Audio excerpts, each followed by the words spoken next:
Who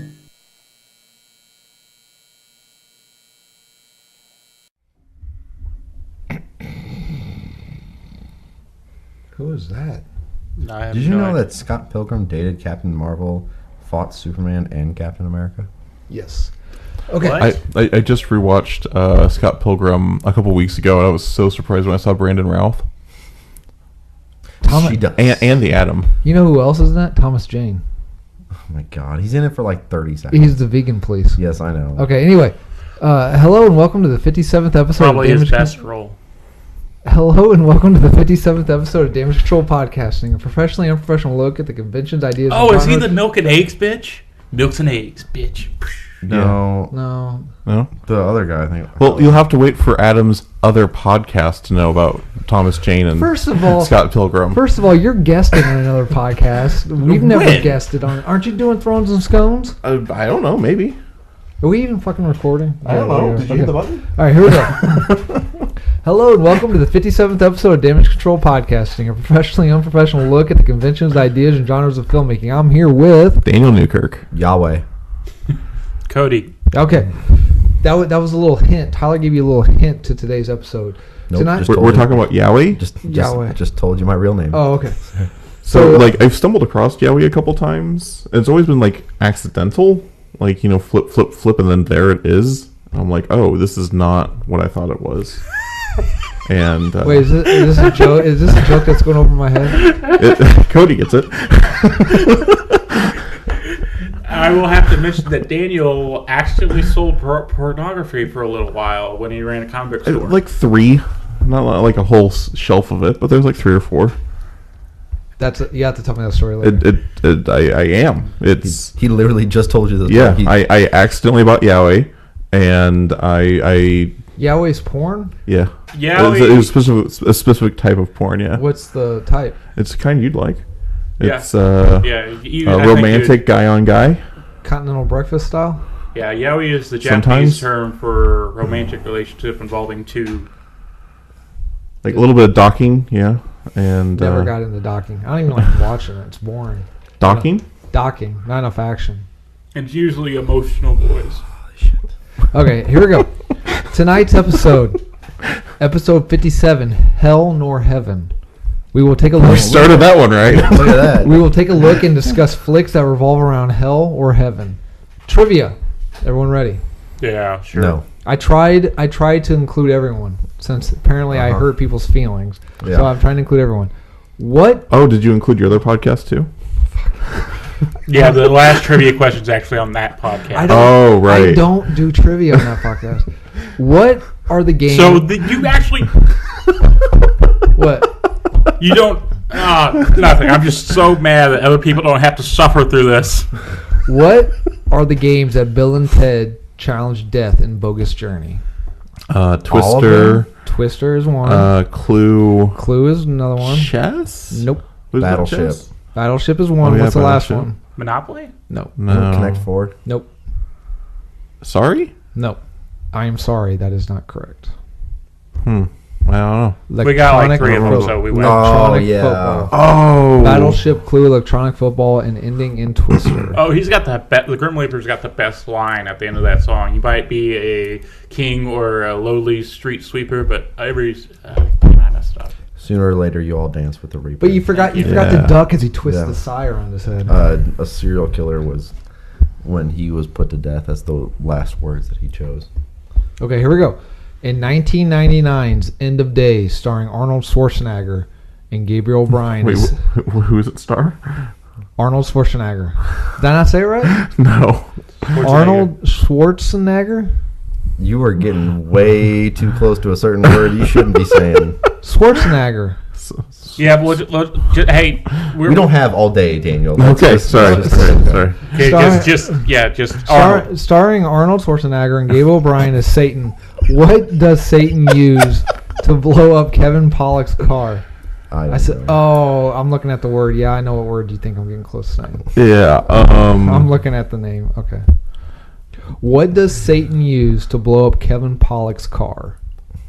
I have no idea. I've never seen any of these. I just remember that has one of the best versions of the devil. Like, he's just so smooth, and I didn't say the best, but definitely up there. Like, he's just a really, really good devil.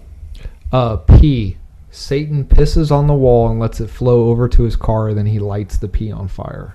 And that blows up Kevin Pollak's. Did you name your son after Gabriel Bryan? No, I named him after Gabriel from Supernatural. Oh, okay. Because he looks at his brother, who is Lucifer, and says, I love you, but you are a great big bag of dicks. And in that moment, So I knew... you named your son after a big bag of dicks? No, Lucifer's the big bag of dicks. Oh, Lucifer's a big bag of dicks. Gotcha. Gabriel stars in a porno in that show.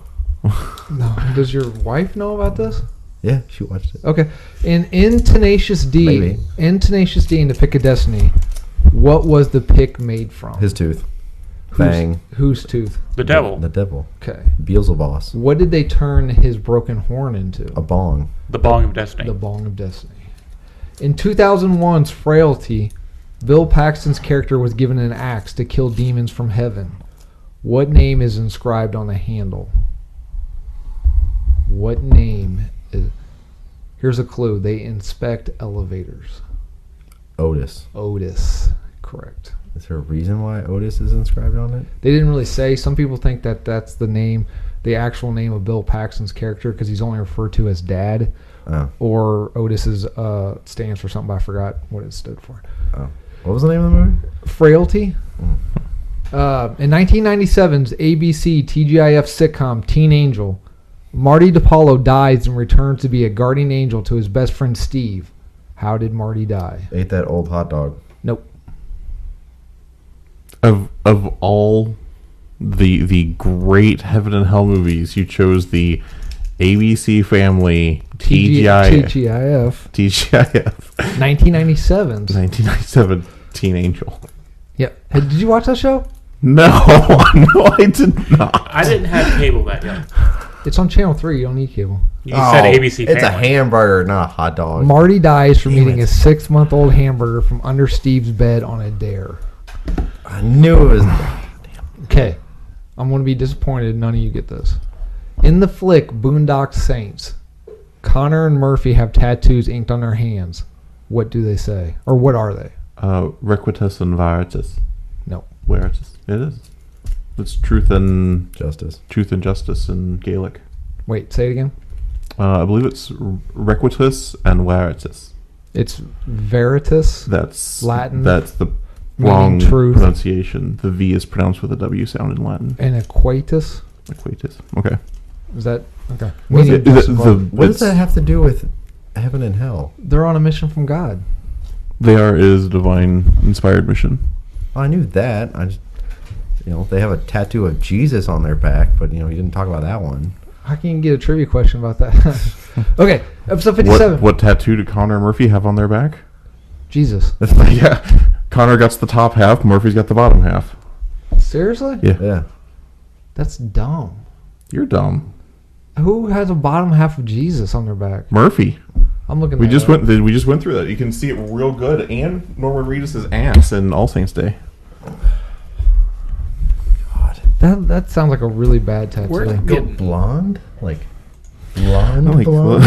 like surfer boy, gay blonde. Stay gold, pony boy. I love that movie. It's so politically incorrect, but I don't see the back Should have tattoos. called it the rule of the wrist. Jumping movies here. Oh yeah, I see it. Okay, that looks weird. Okay, anyway, here we go. Episode 57. What are some of your favorite depictions of hell in cinema or any media? Like hell itself, or like the... Yeah, it's a picture. Yeah. I enjoy Little Nicky's Hell. Okay. So Supernatural. Lucifer's hell. you have to explain it to people who have a life and don't watch that crap show.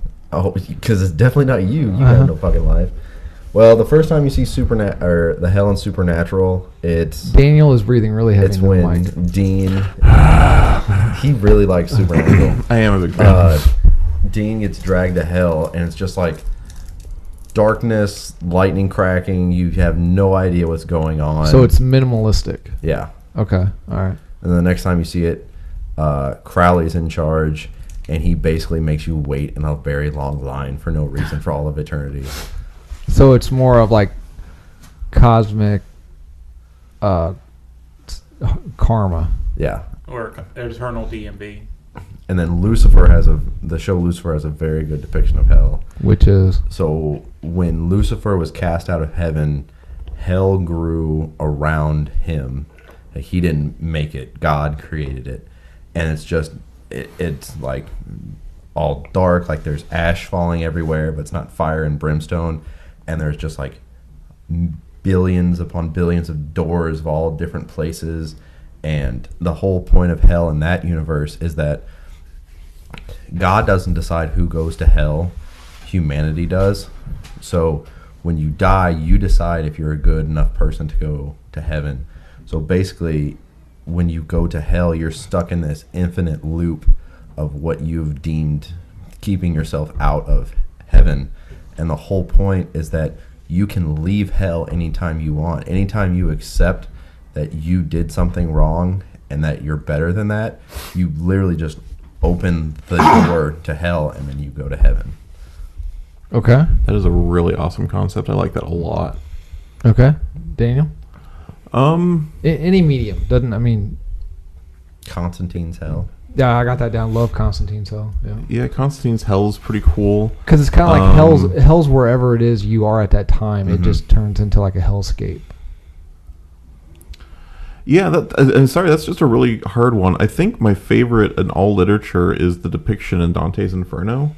Okay, I've always enjoyed the original Divine Comedies aspect, where you've got these different floors, and it's not demons doing malicious things, but it's actual prison over and over again. I do think that the rules are a little too strict in Dante's version. Right. He goes through a floor that is literally just unbaptized children. Well, what are you going to do? Right. But it's always such an iconic way to imagine hell to me. And I've lost track how many times I've read the Inferno section of Divine Comedy. Did you ever watch that animated movie they put out right in front of the video game? Yes, I watched that one. What do you think? It was fine. I didn't care for the way they changed art styles in the middle of the movie. Yeah. What do you think of the voice acting for Dante? It was fine. It wasn't anything great, but it wasn't bad. Do you think it was kind of over the top? Because he's always like yelling. Well, in the video game, it's kind of like that too. Oh, like okay, the video game really double downs on that. Actually, I think my favorite version of Dante's Inferno is actually one that's done kind of South Park style with like paper cutout puppets, and done kind of puppet showy and real low graphics, real low budget. But it's such a fantastic. Like you get Virgil the poet, and Dante dies, and he's going through, and it's all like a very modernized version of the hells. Okay. So like he hits the floor of lust, and it's like a red light district. The bridge of lies that he takes to get to the final hell is a Fox News helicopter. Like it's got some real funny, like that's hitting a nail right on the head. Right, it's got a lot of really funny things, and it's just called Dante's Inferno. I found it on Netflix 5 years ago. Can't find it again, but yeah, it's all done in like paper cutout, and like they do that kind of exaggerated mouth opening puppeteering, right. And it was just really well done. Alex Proyas, the guy that did Dark City, he did that Nick Cage movie, The Knowing. What was his last? He did The Crow. He did one other one just recently. Gods of Egypt. Okay. He was supposed to do a live action Dante's Inferno with Bradley Cooper, but it just kind of there was news. It was moving forward, and then now it's just no one talks about it. So I don't. Because we're all too busy making superhero movies. Fair enough. Cody, what's your favorite version of hell? This room. It's not my favorite version of hell, but it's the one that like scares me the most. Okay. To a degree, it's that Robin Williams movie, What Dreams May Come. Oh, that comes up on this list a lot. Yeah. Yeah, that version where you don't actually know you're in hell. You're just there. So you don't even kind of like just cut in this loop. So you don't even know if you're dead. You don't even know that you don't even know you're dead or alive or anything like that. You're just there. Okay. And until you can realize that, you're just stuck there. It's not like I like the visual that he presented with the doors and such, but I think the version they got, just that one scene where it's just the thousands of faces sticking out of the ground, and then you got to walk across that to get to where you're going. It just scares the living hell out of me, literally. Pun intended. Yeah. Okay, I got. It's also my favorite interpretation of heaven. Mm-hmm. Oh, that comes up on both. Yeah. I put Constantine. I put Bill and Ted's Bogus Journey. I really like the rock cover art style hell where it's like the gigantic, the horned Satan and they're being pushed on the rocks. That's cool. Hellraiser 2 Hellbound. I really like that one. I really like the idea of hell in there. There's a found footage flick that's fairly new called As Above, So Below. It was on Netflix for a while. It's got a very cool. It did like Dante's Inferno. If you like those type of stories, check As Above, So Below. And it's got the dude from Harry Potter, the dude that created the Philosopher's Stone. It's all about the Philosopher's Stone. Nicholas Flamel? Yeah, it's all about Nicholas Flamel and the Philosopher's Stone. So check that out. So according to horrornews.net, the top horror movies that go to hell. Okay, real quick before you do your list. Yes, sir. That version of Dante's Inferno I was talking about, if you're having a hard time finding it, is done by Ricochet, and it features Dermot Mulroney and James Cromwell in it. James Cromwell? What? Oh, I know that. He was on Law and Order, right? Yeah. Yeah. He's the actual senator that became an actor? I don't know about that. No, James Cromwell? No, he wasn't in that. James Cromwell, he was in... Green Mile. There you go. He was the bald dude? Yeah. Oh, okay. All right. Gotcha. The warden. He's in Big Hero 6. Gotcha. Okay. He's in the Jurassic Park. Who is he in Jurassic Park? The lawyer? He's the Benjamin Locke. Hammond's business partner. They cloned. Oh, you mean the newest? Yeah. Okay. Fallen Kingdom. Right. Okay. Yeah, I'm with you on. Okay. Horrornews.net. Top horror movies that go to hell. The first two I do not know. They are foreign flicks. They are 2010's No Reason and 1992's The Burning Moon. This one I did know. I'm going to get called a hipster, but I studied it in cinematography class. 1911's El Inferno. Oh, yeah. That's a classic. Dude, it is a classic. Watch it. It is creepy as fuck. I was making a joke. It is creepy as fuck. Watch it. And then they got Hellraiser 2 Hellbound, Event Horizon. Oh, Event Horizon. Love Event Horizon. I really enjoyed that one. Yeah. I haven't seen it. That's one of those movies that I just put on it. That's like, if I can't, it's like one of my default movies. If I'm bored, I'll just throw it on there. Yeah, there's so many great like ghosts that haunt that ship and how they portray themselves, especially like with like the kid who jizzed himself into space. Like that is just one of those scenes that just churns your stomach as you're watching it. It's so good. You've seen it, haven't you? I haven't seen all of it. Okay. You made me watch it. Nope. 1998's What Dreams May Come. This one I'm a big movie. I try to make everyone watch this movie. 2000's The Cell. Nope. Jennifer Lopez. Vince Vaughn. Is that the one where they go inside the dude's head? Yeah. It's awesome. I saw that on opening night by myself in the theater. Not a single person there. I remember watching it a while back. It's awesome. Yeah. I actually kind of funny story about that. So Adam was showing me a script and he hands it to me and says this is kind of inspired by The Cell. So I read through the script and I really liked it. And I went, okay, I'm going to go watch this movie because it's been so long since I've seen it. So I pop it on Netflix. I'm like, oh, there it is, The Cube. And I watch it, and I'm like... yeah, I remember this conversation. Boy, this doesn't seem right. Maybe he meant one of the sequels. So I ended up watching Cube 2 and Cube 3. Cube 2, Hypercube? What'd you think? Oh, it's fucking stupid. Yeah, it was. 3 was pretty bad, too. Cube 0, yeah, it's not very good. Yeah. So I'm like, okay, I don't see the inspiration between this script and The Cube, but whatever, Adam. And I ended up handing him the script back. And he's like, so... And I'm like, yeah, I watched it. I don't know if I saw the inspiration. And he and I got into a little bit of an argument until I'm like, I watched The Cube. It didn't seem to have anything to do with this script. No. Yeah, no, The Cell, dumbass. Okay, so they put these both together. I'm not sure why, other than being comic book movies. 2005's Constantine and 97's Spawn. I'm not sure why they tackled them together. Similar.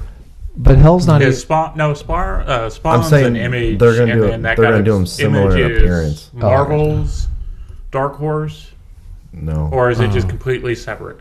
Spawn is... Image. Yeah, it's Image, but is Image Comics completely separate entity? Oh, yeah, they're their own thing. Okay, so it's not like how DC uses Dark Horse for their well, Dark Horse is its own thing, too. DC uses Vertigo.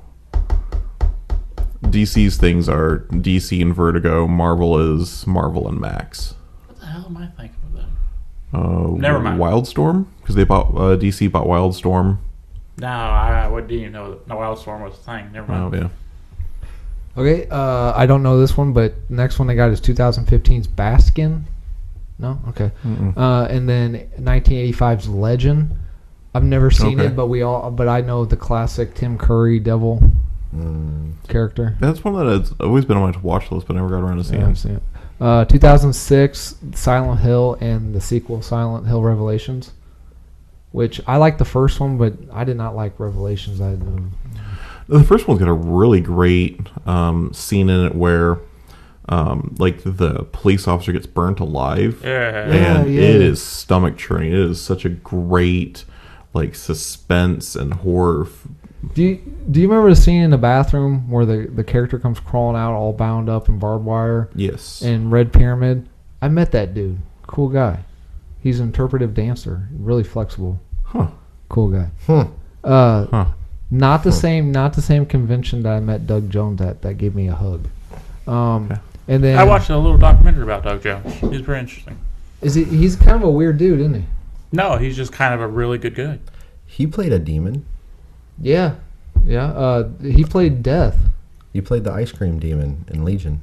Oh. I thought all those were angels. Well, they were, but I mean, when an angel goes bad, I call it a demon. Okay. He put his foot in his mouth and he's trying to pull it back out. He's really good at it. And you know what? It worked. I mean, really, it depends on which version of Mythos you want, because like demons are the angels that fell with Lucifer in some of them. Thank you, sweetie. You're welcome. I got you. I don't like the fact that you two fucking work together. Okay. Cutting in on some of your personal time there? Yes. Maybe if you didn't spend so much time on your other podcast, we would have more time I together. spend more time on this one. I do this one every week. I do the other one like once a month. It's like my period for the month. Right. It's just where he goes to unwind because we're not enough for you anymore. That's right. He does us all every week, but he only sees his mistress once a month. Yeah. Okay, and then finally, 2016's The Void. That's on Netflix. Please watch it. It's fucking amazing. If you like H.P. Lovecraft, I don't. Because of you and the other gentleman that we did the H.P. Lovecraft podcast. Connor Cornwell. Episode 9.5. Check it out. Because of these two, I watched that movie. Love it. When it comes to depictions of hell or the underworld in cinema, what do you look for? What do you want to see? I think I want to see like that existential horror that is not just fire and brimstone. Here, I'm going to cause you physical pain. I want to see something that's going to cause you spiritual pain, emotional pain, because that's the kind of pain that to me is it's the most damning. It's the one that would make me feel like I'm in hell the most. I agree. I don't want to see physical pain. I want to see people being broken down from the inside. You can deal with physical pain. Okay. Same with what Daniel and Tyler said, but I also like I like seeing a process to some degree. Like that's kind of the reason I like the Little Nicky version and some of the other versions that have like there's an organization system. Like and kind of like I'm not going to say like a sort of a comedy aspect of it to a degree. Like oh you did this, all right, yeah, this is where usually these fucking guys go. Yeah, go in that area.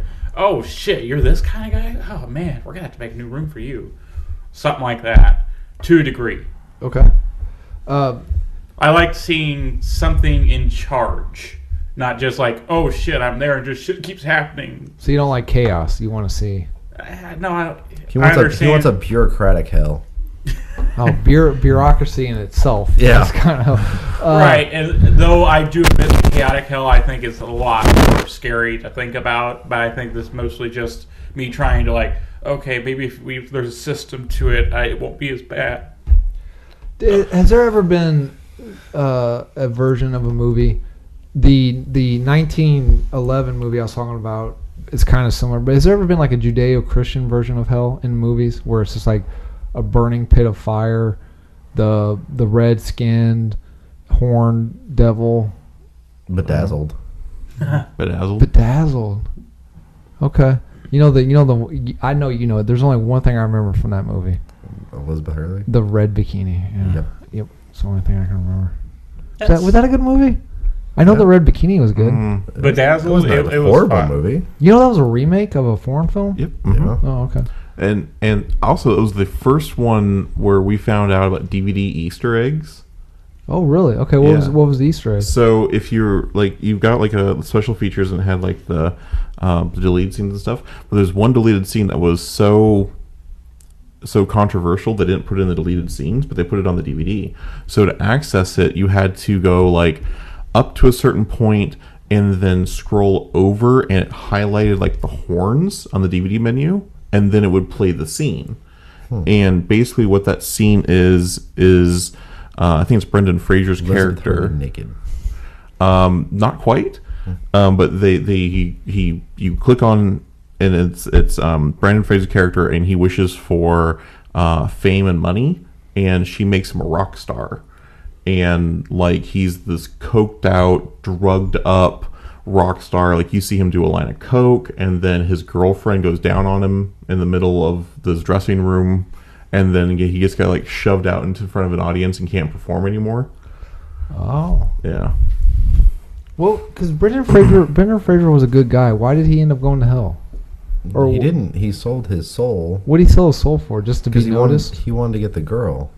Yep. Oh, and so then so they give him those wishes. But she couldn't just make him love him. Then he meets God in jail. Well, it is God in jail, and he's like, "Well, I sold my soul," and that's when he gives this speech about it's not your soul to begin. It's not yours to sell. So that's how he gets out of it. No, he does something selfish or selfless. Selfless. Okay. All right. My favorite scene of that is when she's just in the nursing home, just switching all the pills out for candy. Oh yeah. Like you get a Mike and Ike, you get some M&Ms. What Mike and Ike is for indigestion, and M&Ms is for diarrhea. I guess I don't know. No, I work at a nursing home. That's the way it is. Oh, right. Yep. They don't listen, so I can't get fired. What are some? You just said they was listening. Not the proper people who can fire me. what? Until they start playing it on the loudspeakers through work. Hey guys, this is what Adam did last week. I'm just waiting for that. Yeah. That's all right. I know where to unplug it to where it won't work. What are some things you get tired of? What are some overused tropes? I don't like the businessman devil. You don't like the businessman devil? I don't. I think it's overused. I think it's done really well with Al Pacino. Yes, Robert De Niro did it well, but I don't like the slicked hair businessman. What about the Twilight Zone businessman devil? Nah. You don't like that? Well, I guess the Ridge, but it's and I like the devil at the crossroads type devil, but it used sparingly, used well. I like it. I don't like the over the top. I talk about it all the time. I don't like the over the top devil who just wants to destroy the world type thing. I guess I haven't really seen a hell that like that. I guess as above so below kind of has a pretty good hell that scares me a little bit. But hell in cinema doesn't really do anything for me. Renaissance paintings creep me out. I don't really care for that too much. But you guys, what are some tropes about hell in cinema? Yeah, I think for me the stereotypical like flames and oh, we are going to torture you by disemboweling you and stuff like that. It just gets old. Like, it's not scary. It's not terrifying. Like, sometimes you can hit the vulnerable parts of the body. Sometimes it's kind of creepy, but overall, like, it's just old hat. I personally do really like the Businessman Devil. You can do it wrong, but I really like it well. I guess the one thing I don't like about the Businessman Devil is he set up the entire movie to be pure evil, pure smart, pure cunning, and then all of a sudden your hero's got plot armor, and the devil makes a really stupid mistake, and it's like clearly he wouldn't have made that mistake, and then you somehow trick the devil, and it's like that dude is way too smart to fall for that stupid little trick. Well, see, that's why I like one of my favorite Businessman Devils is Al Pacino from Devil's Advocate. Because I think even though he loses at the end of that movie, he still ends up winning because he still ends up ruining the guy. Yeah, well, he goes back in time, or goes back in time a little bit, and he still it's reciprocal. Just a big circle. He's giving him another chance to fuck up, right? Right. Yeah, it's like he plays the tempter businessman. The hey, look what I can do for you. Do this, do this, do this, and then Keanu Reeves at the end rejects it. And I like that a lot, that insidious tempter type devil. Okay. I'm looking at you, Tyler. What was the question? what are some things overused tropes or tired tropes of hell that you don't really care for in cinema? I can't really think of any that I don't really like. I mean, to me, everyone has their own definition of hell and what it should look like and what it should be like, and I like to see the different varieties and because to me hell is supposed to be like this truly terrifying place, so I like to see what people come up with that. So I don't really think of anything that's really a trope that I don't. What do you guys think of Robot Hell from Futurama? It's from Futurama. Hey, you don't like Futurama. Fuck Daniel. What do you guys think of Robot Hell from Futurama? I think it's pretty funny. Let me mute Daniel's mic real quick. You do that. It's thematic and it hits on some of the things. It has things that would only fuck with robots to a degree. And since the robots, they're technically eternal, so there's actually an eternal hell for them. So I like that idea. Okay. I'm just kind of wondering what made them make a robot devil in the first place. It's like they manufactured their own religion. I'm not getting into that argument. I like real life, I'm staying out of that argument. I like Lucifer's personal hell in Supernatural, The Cage. God, I am so sick and tired of this supernatural propaganda. Well, you're going to get real tired when we start talking about heaven. Oh yeah. Here we go. Because I love the heaven in Supernatural. It's my favorite version of heaven. What is something new we can bring to the table for hell? I'm going to throw out some of my propaganda because I talk about it all the time. I want to see Hades done correct. I don't want to see Hades shown as the wild man, Satan type character. I want him to be done the way he is in Greek mythology. I think that would be mopey emo hipster. Things should have been my way, Like I was supposed to be. I was the firstborn. Yeah, I mean, he did have to abduct a girl to get her to marry him. Well, first of all, fuck it up. Now we got to have winter because of him. This is first of all, Persephone ends up liking it. That bitch is crazy in some of the mythology, so she ends up digging it. So it's called Stockholm syndrome. Well, I think in school, I remember there's always that God's myth and legend by so on and so forth that you use when you're studying Greek mythology, and the description of the picture that they use for that is called the Rape of Persephone. No, that's no, it's not. It's the that's a famous painting. That's help me out, Tyler. That's not mythology. That's something else, isn't it? The rape. That's a Roman. I studied art history. I don't know every single painting. Regardless, what happened with Persephone is still pretty on the skeevy side, and the woman gets to eat like 9 pomegranate seeds a year. Yeah, pomegranate seeds are small, dude. Yeah, like kind of like he's that controlling boyfriend who's like chocolate covered pomegranate. Do you really want 10 pomegranate seeds? Maybe you should only have 9. Yeah, he's trying to keep her, Oh, I see what you're looking at. I was thinking Hades in the God of War series. I've never played it. A good question. What's hell like in the God of War series? It's just I mean, it's not fire and brimstone. It was just eternal death fighting one guy keeps like, oh no, not you again. The only time he punishes somebody is someone that personally wronged him. I forgot who it was, but I mean, other than that, Hades doesn't really do anything. He's just there. Oh, I dig that. Then I'll have to play it. What are some? You won't play it. You suck at video games. Yeah, that's true. What are some? Okay, so let's do some periphery side peripheral. Periphery characters to hell. What about Death? Besides Death and Bill and Ted, are there any good version? Final Destination has a good head. Twilight Zone has my personal favorite version of Death. Okay. It's this woman will not leave her house because she's afraid that death will come get her. So she's very, very old. So then there's a knock on the door and this guy's hurt.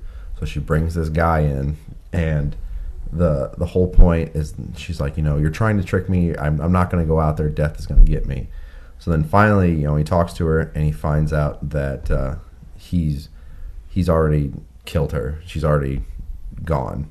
And so like she looks back at her body and he's like, what's the matter? And she's like, well, I thought it was going to be painful, like scary. And he has the line, there's no tearing asunder, no pain, nothing. What you thought would happen, like an explosion, just happened. So it wasn't like a cruel, evil death. It was, this is a part of life, it's what happens next. Okay. Going to Final Destination, that's not really death personified. That's this kind of death as what's the name of that episode, by the way? Final Destination? No, that Twilight Zone episode you're talking about. I can look it up. Yeah, text me. Go ahead. What you were saying? No, I was just going to say I agree with Tyler that those kind of depictions of death are my favorite. My personal favorite comes from Say it. It's not. Oh, the supernatural death is like a close second. That's my next one. My favorite comes from a comic book series called Sandman, written by Neil Gaiman. Okay. And is that the chick, the emo chick? Ish. Goth chick. I mean, she dresses like she's goth. But yeah, that's my favorite version of death because she's actually relatively upbeat and bubbly kind of person. Okay. And she kind of treats that like. That again, it's a merciful thing. Everyone has to die, so she's the guardian. She's the passageway, and she just does some funny things that just make her so personable, so likable.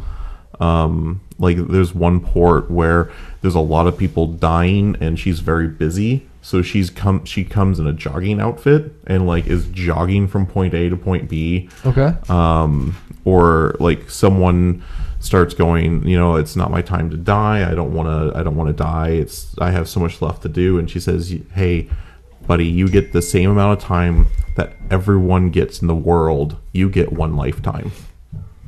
And she takes them. And she's just so. I think I remember that story arc because isn't the Sandman like following her and talking about how he's jealous about how compassionate she is towards those people? I don't think that's that issue, but yeah, she does have he does talk to her about that. Okay, all right. Death and Supernatural. Oh, Death and Supernatural, so cool. Let's get this proper. Just because the very first scene is him pulling up in a big ass Cadillac in Chicago and eating deep dish pizza to the best soundtrack ever. Yeah, but so he calls Dean because Dean has Death's scythe, and Dean's all terrified of him. We are all on Google now. What are you guys doing? And Dean's terrified of him. How much seconds do we have? We have 35 seconds. Is that what it is? Yeah, I think so. Okay. Oh.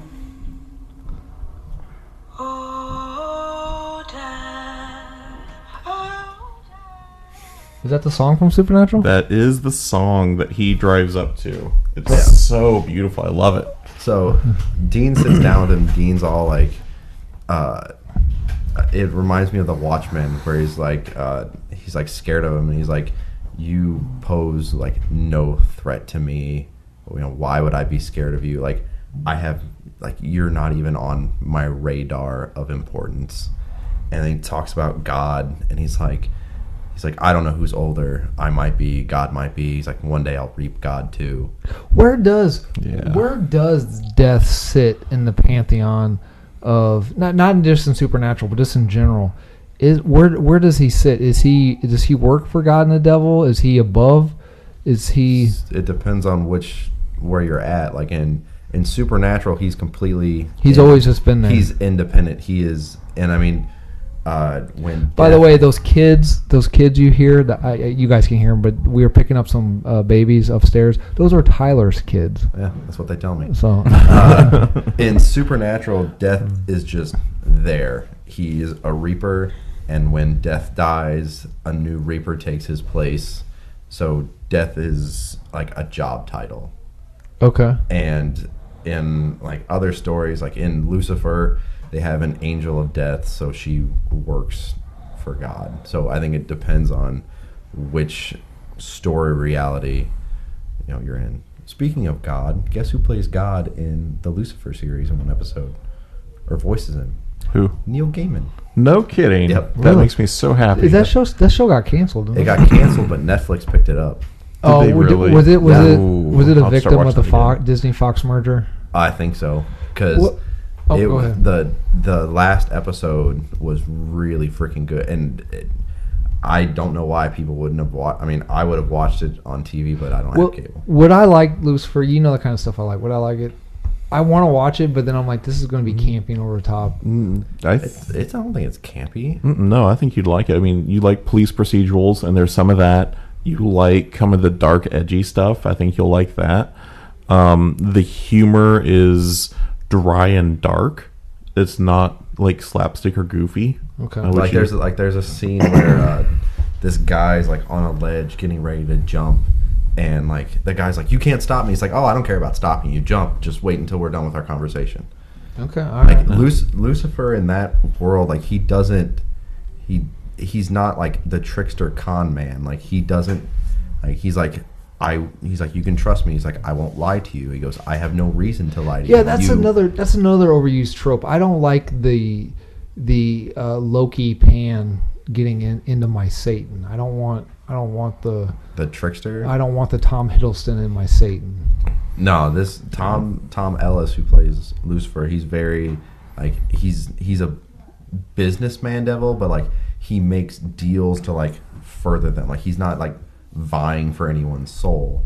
Like he's just on a vacation from hell. Okay. And one of my favorite scenes in all of Lucifer is they run into a Satan cult that is praying to him, and there's this sacrificing a goat and stuff like that, and it pisses him off because he's like, I'm not talking to you. I never told you to do this. This is nothing that I would want. It's like that old Woody Allen skit. Satan comes in and goes, you don't know anything about my work or whatever. Yeah. You know what I'm talking about? Okay.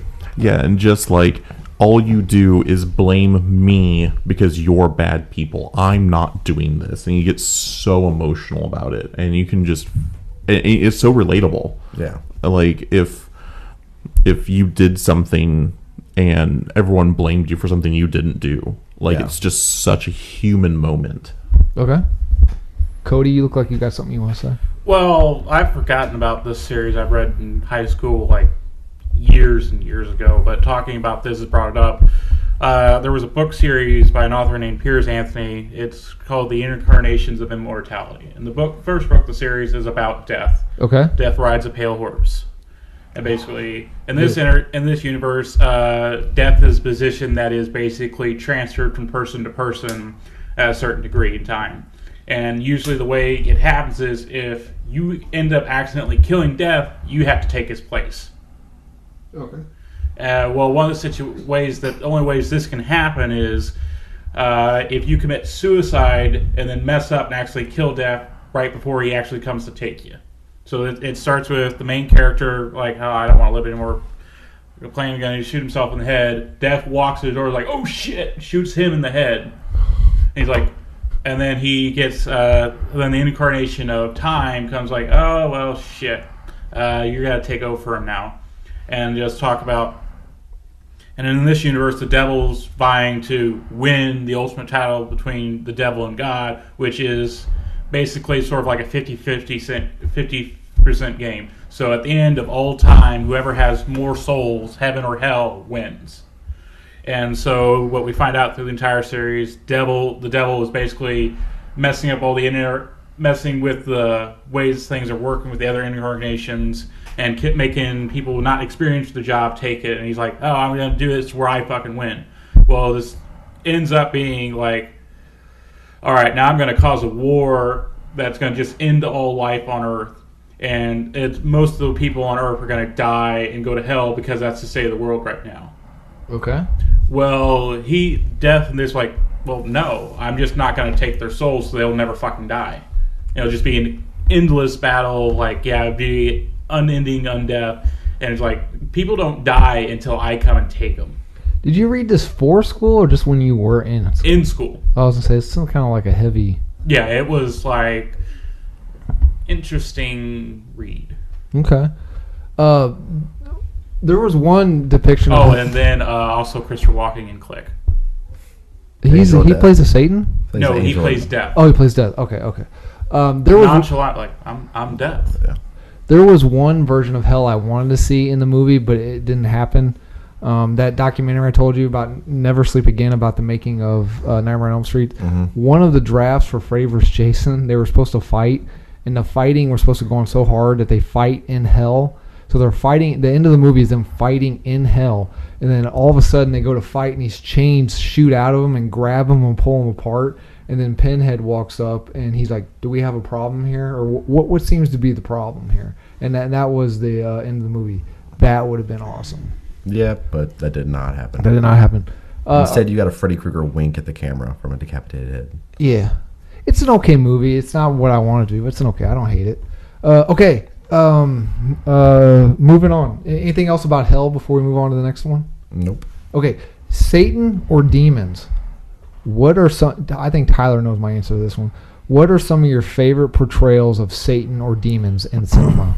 Peter Stormer from Constantine. My favorite Satan ever. Yeah. I do like that they have him descending from above and he's wearing all white. That is. But that and I just like how disgusting he is. He sucks all the snot in his nose into his mouth and he spits it out, and he's just greasy. His hair's he just looks like a guy you don't want to run into. I like Titus Welliver in Lost, the man in black, and I'm going to get a hipster card for this, but demon wise, I like Chernobog in Fantasia. That's not hipster. Night on Bald Mountain. What about the demons in Demon Knight? They're okay. They're just typical demons. As a kid, that's just like every other kid probably. That section in Fantasia really fucked me up. Even today, it still kind of scared me. What a pansy. Sometimes they come back again. Those are vampires, though, aren't they? No. Are you sure? No. They're for a satanic ritual or devils. Keep talking. I'm going to look that up. What are some of your versions of Satan or demons? But basically killed the speed racer lawnmower guy with his own speed racing lawnmower, which is just fucking bullshit. Wait. What? Sometimes they come back again as a Stephen King thing. Okay, they were not vampires. Oh, God. Bust out Google.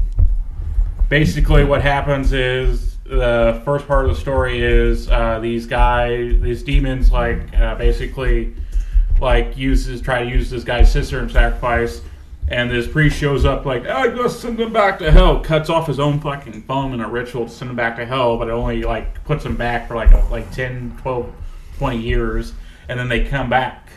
And so it's just... As you do sometimes. Yeah. As the name implies. I thought... Right, but I could have swore they were vampires. The demons in Supernatural. Because... Demons in Supernatural. Because one dude, he's an African-American actor, and they're trying to electrocute him, and he's just not doing anything. They actually have him in an electric chair, and then he grows his thumb out, and he's just cutting the strap. Probably the alpha vampire. That's the only one I could think of that. Unless it's just a random demon.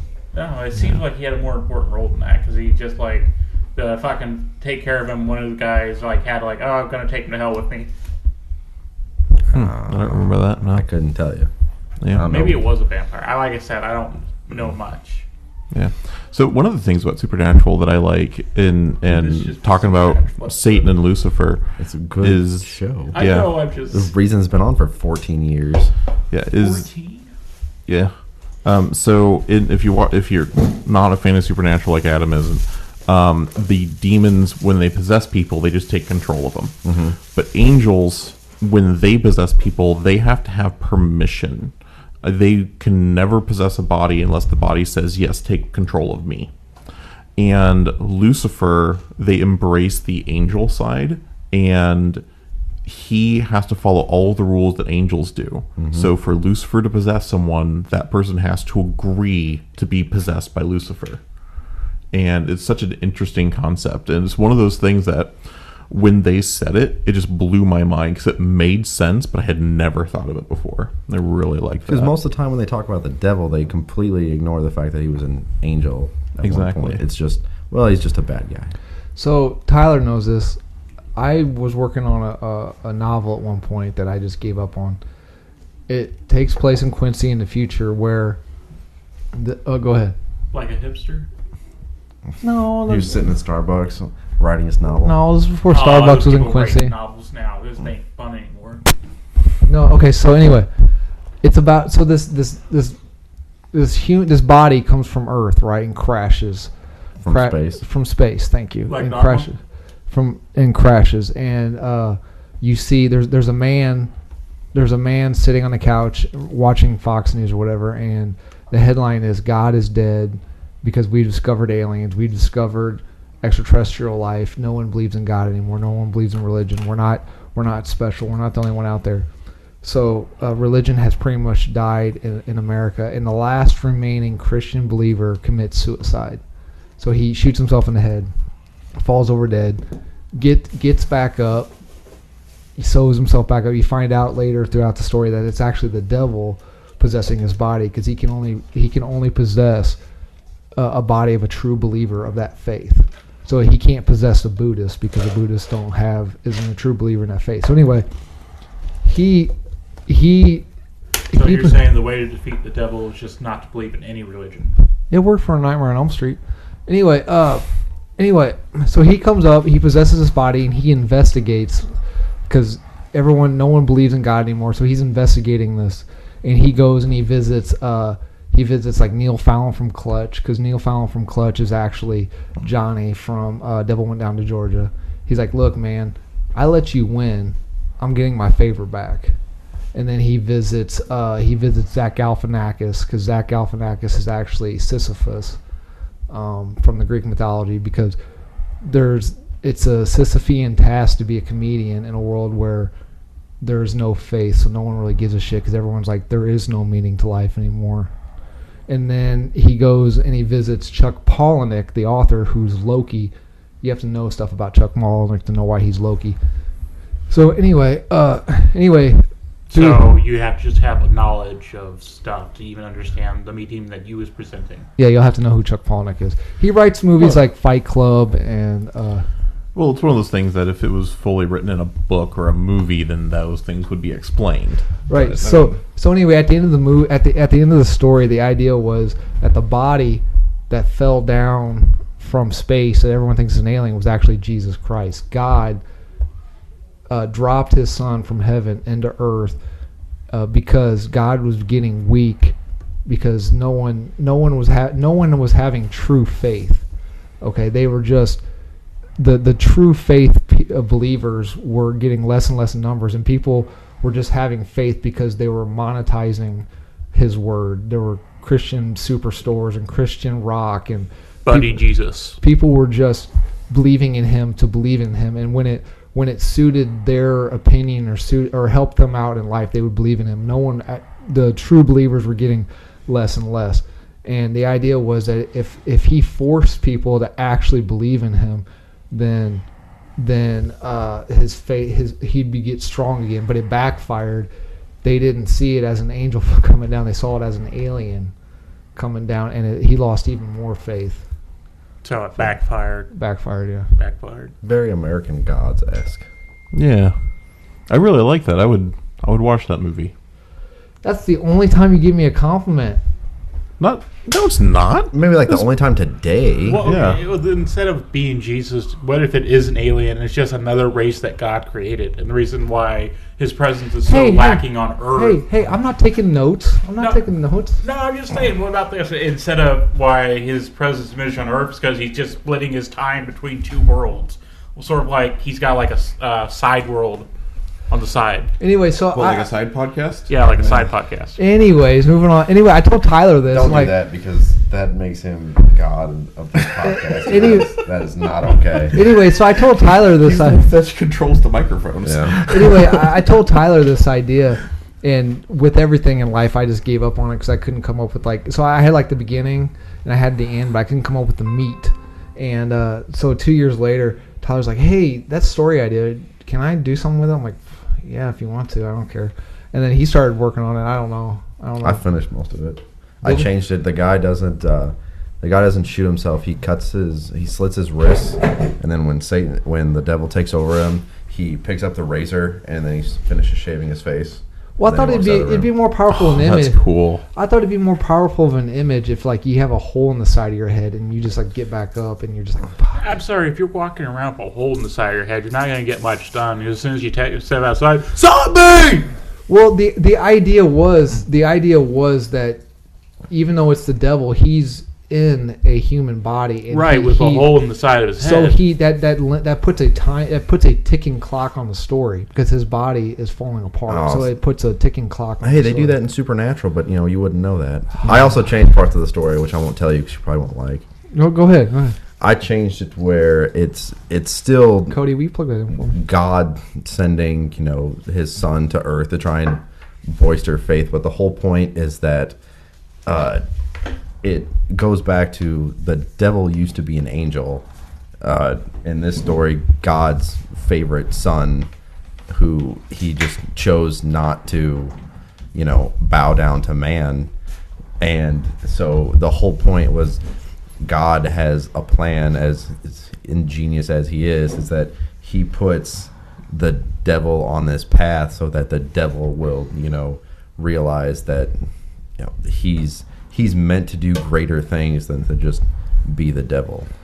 Oh, by the way, I'm suing you. Okay, anyway, according I would watch that movie too. Yeah. That sounds great. Yeah. I would. According, let's make it. He meets Adam and Eve get punished for eating the forbidden fruit. Yeah. So Adam is constantly sitting at a bar drinking, and Eve is a stripper. Okay. I like it. According to ScreenRant.com, 10 best movie depictions of the devil. Okay. Number 10, Robert De Niro, Angel Heart.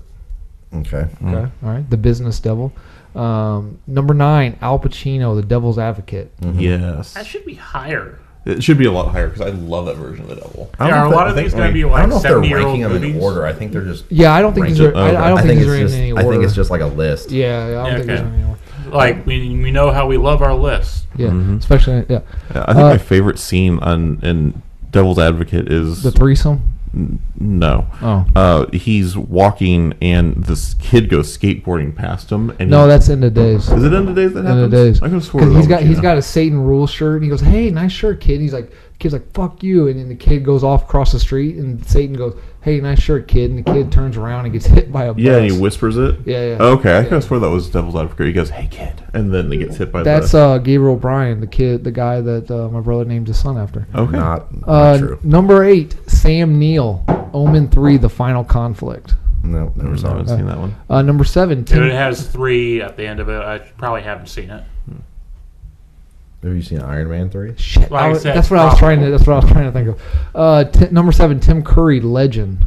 It's a classic, yeah. Number 6, Peter Stormare, Constantine. Yes. Mm-hmm. Very good. Number 5, Rosalina Salentano, The Passion of the Christ. No, I haven't seen that one. Oh, that. Okay. Number 4, Gabriel Bryan, In the Days. Number 3, Jack Nicholson, The Witches of Eastwick. Mm-mm. Number 2, Walter Huston, The Devil and Daniel Webster. I haven't seen that one. And number 1, Juliet Damn, Tyler, get a hold of your kid. Number 1, Juliet Carton, The Last Temptation of Christ. Okay. Okay. When it comes to depictions and portrayals of Satan in cinema, what do we look for? What are some things that you really dig, besides Elizabeth Hurley in a red bikini? We already did this. Yeah, didn't we just do this question? We did. We were talking about the trickster devil. Well, that was. Did we already do? Yeah, we did this. Okay. All right. Let me move on to the next question. Are we talking about God this podcast? Yeah. That's next. because I really want to talk about God. That's in heaven. next. Just calm down. All right. We're talking about stuff I like. You right have 5 now. seconds. Yeah. What are there Satan-esque characters in Doctor Who? Yes. Okay. There's the Beast in the Satan pit, and the Beast, who is supposed to be like his story is what has traveled through space, and that's why he looks like the iconic giant red horned devil. And that was the Doctor I like, right? That was the 10th Doctor. Yes. Tennant. Yes. Okay. Is there Satan-esque characters in the wizarding world? Voldemort isn't a Satan-esque character, right? He's more of just like He's just afraid of death. You shut your whore mouth. Daniel. No, I'm just saying, the guy is so evil you can't say his name, right? He's the he who should not be named. Yeah. How is that not an analog for the devil or isn't Satan? Grindelwald's more like Hitler. And even when he came back, he tried to keep it on the down low so people couldn't band together against him. So the harken back to that classic line. He had a boner for a 12-year-old boy. You would keep it on the down low too. No, I mean... Nothing? Okay. All right. No. I mean, Voldemort's granted more of a lich than a demon or a devil, but I think he'd be an analog for it. Yeah. Okay. Daniel? Sure. Transformers. Unicron? It's the closest one. Again, depending on which version you're using of the Transformers lore, but Unicron gets pretty close. Megatronus gets pretty close. Explain Megatronus real quick. So Megatronus is one of the primes that basically he's the evil prime of them. He's kind of the harshest of them. Of the 13 original Ridge primes? There are more than 13 original primes. He's just a prime. Really? I thought there was only 13 That's Ridges. a Bayverse thing. Oh, my bad. Yeah, it's You should have seen the look in Daniel's face there. He was pissed. Yeah, that's the 13 primes is a Bayverse thing, and there are a lot more than them because they go back all the way to the creations of the Matrix. But Megatronus was kind of like the evil one. He was the one that was a little bit more sinister, and the one that Megatron is named after as a patron. Okay. And then you also get Nemesis Prime in the IDW comics because he comes from the Dark Universe with Galvatron and Cyclonus, and they have like a corrupting influence. So you get kind of some devilish vibes from them. Okay. What about D&D? Literally. Yeah, there's the we're actual having a campaign devil? right now where we have maybe 7 devils we have to fucking deal with. Demons. So there's no like one evil lord of there are 9 rulers of hell for each floor. There's one ruler on each floor, unless you count Furion and whatever his lover's name is, because they co-rule. Wait, he has a daughter lover? Yeah, he has a daughter that then the two of them are. You guys are into some weird shit. And then demons, there are 666 demons in the abyss, and each of them rules a different floor. Seems too obvious. Game of Thrones. Is there a devil Satan-esque character in Game of Thrones? The Night King, maybe? The Night King, and I don't think they have a name for it. It's what I think they just call it. I could be wrong. The darkness. It's what Azor Ahai and the Lord of Light are against. They're not so much of a one like this guy's all good. This one's like pure evil. They're not monotheistic. Yeah. Okay. All right.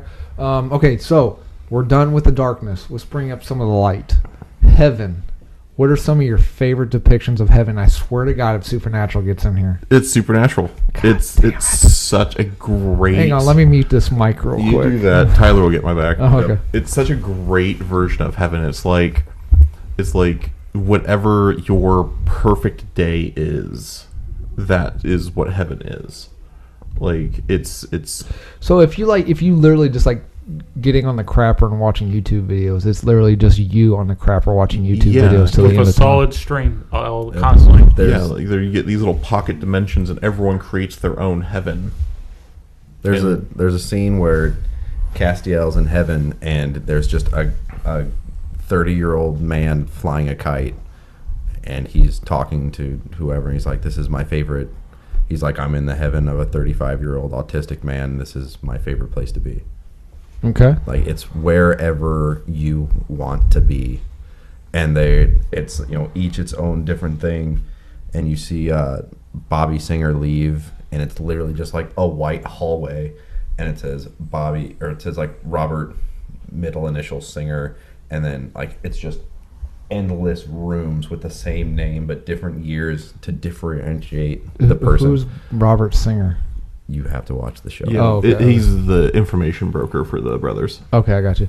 Cody, moving on from garbage, what do you consider the best depiction of heaven? Garbage that's been going on. Well, making I've more already money said than What you'll Dreams ever May see. Come. That's one of my favorite. One of my more lively ones, though, has to be This Is the End, where it's just constant party all the time, instant wish fulfillment, and then a live performance by the Backstreet Boys, of course.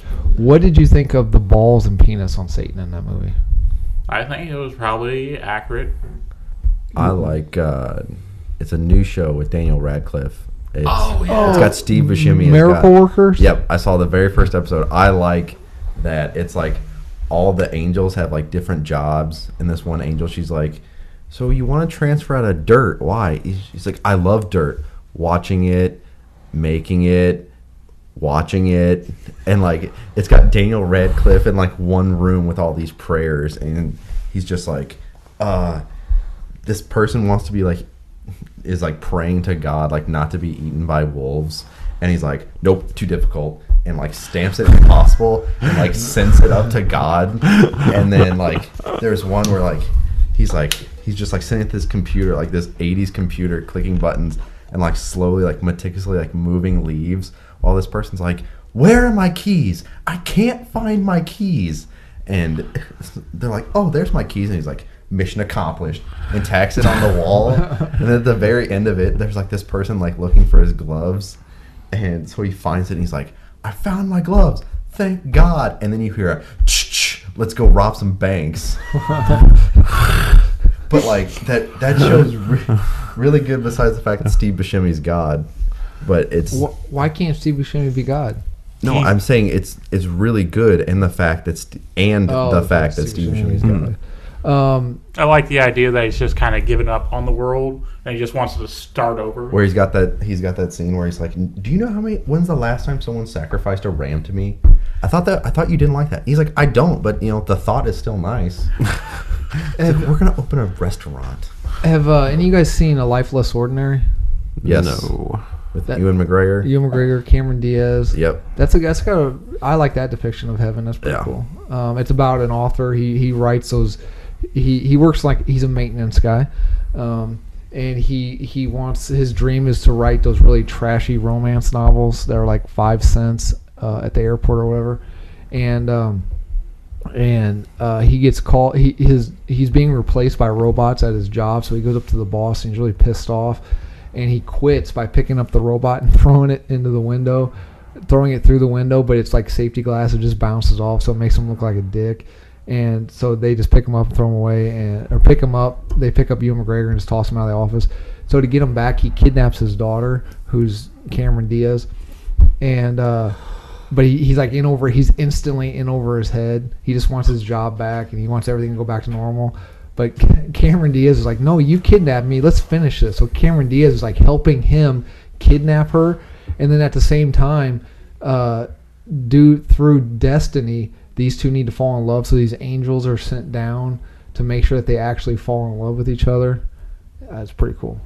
You hear what's going on in heaven in the latest episode, in the latest season of Supernatural? No, I haven't. So after all the wars and all the angels, we got a lot of content to get through. The heaven is starting to fail, like because God's left again. So if the lights in heaven go out, then all the souls in heaven get kicked out. Interesting. Okay, that's a cool concept. We have a lot of content to get to. Okay, Well, get to it then. azcentral.com. Stop reading 50 different lists. 10 movies that give us a glimpse of heaven. Number 10, What Dreams May Come. Number 9, Always. That was a really good version. Really? Of it. I liked Always. That was a great movie. Are you being smart? No, I'm really serious. Okay. That's a great movie. Well, what does heaven look like there? They don't really get to see it a lot. It's just this kind of blinding white light, and he has to. So the plot line is this guy gets killed. He's an aircraft firefighter, and he has to then be the guardian angel for his now ex-wife and his best friend, and try and get them together. Okay. And then play the guardian angel, and then the angel kind of welcomes him into heaven after he does that. It's a great movie. Okay. Number 8, All Dogs Go to Heaven. Yeah. I need to revisit that. Is there heaven in that? Do we actually see heaven? Yeah. Are you kidding me? I haven't seen it in a while. Clouds and wings and Okay. that's where everyone becomes an angel. Everyone gets wings when they die. Okay. Number 7, Defending Your Life. Okay. Number 6, Ghost. That's just a bright light, isn't that? Yeah, he just walks into a bright light. Number 5, I'm confused. Beetlejuice. There's no heaven in Beetlejuice, is there? No. Unless There's that. they're saying that the afterlife, heaven and hell are the same thing in that universe, something like that. But their house is their own version of heaven. They always never wanted to leave home. If afterlife's true, then it sucks. It's like a really shitty DMV. Isn't it? Yeah. Yeah. Okay. All right. Number 4, Heaven Can Wait. No, I didn't see it. No. Okay. I might have heard that. Number 3, The Tree of Life. Nope, didn't see it.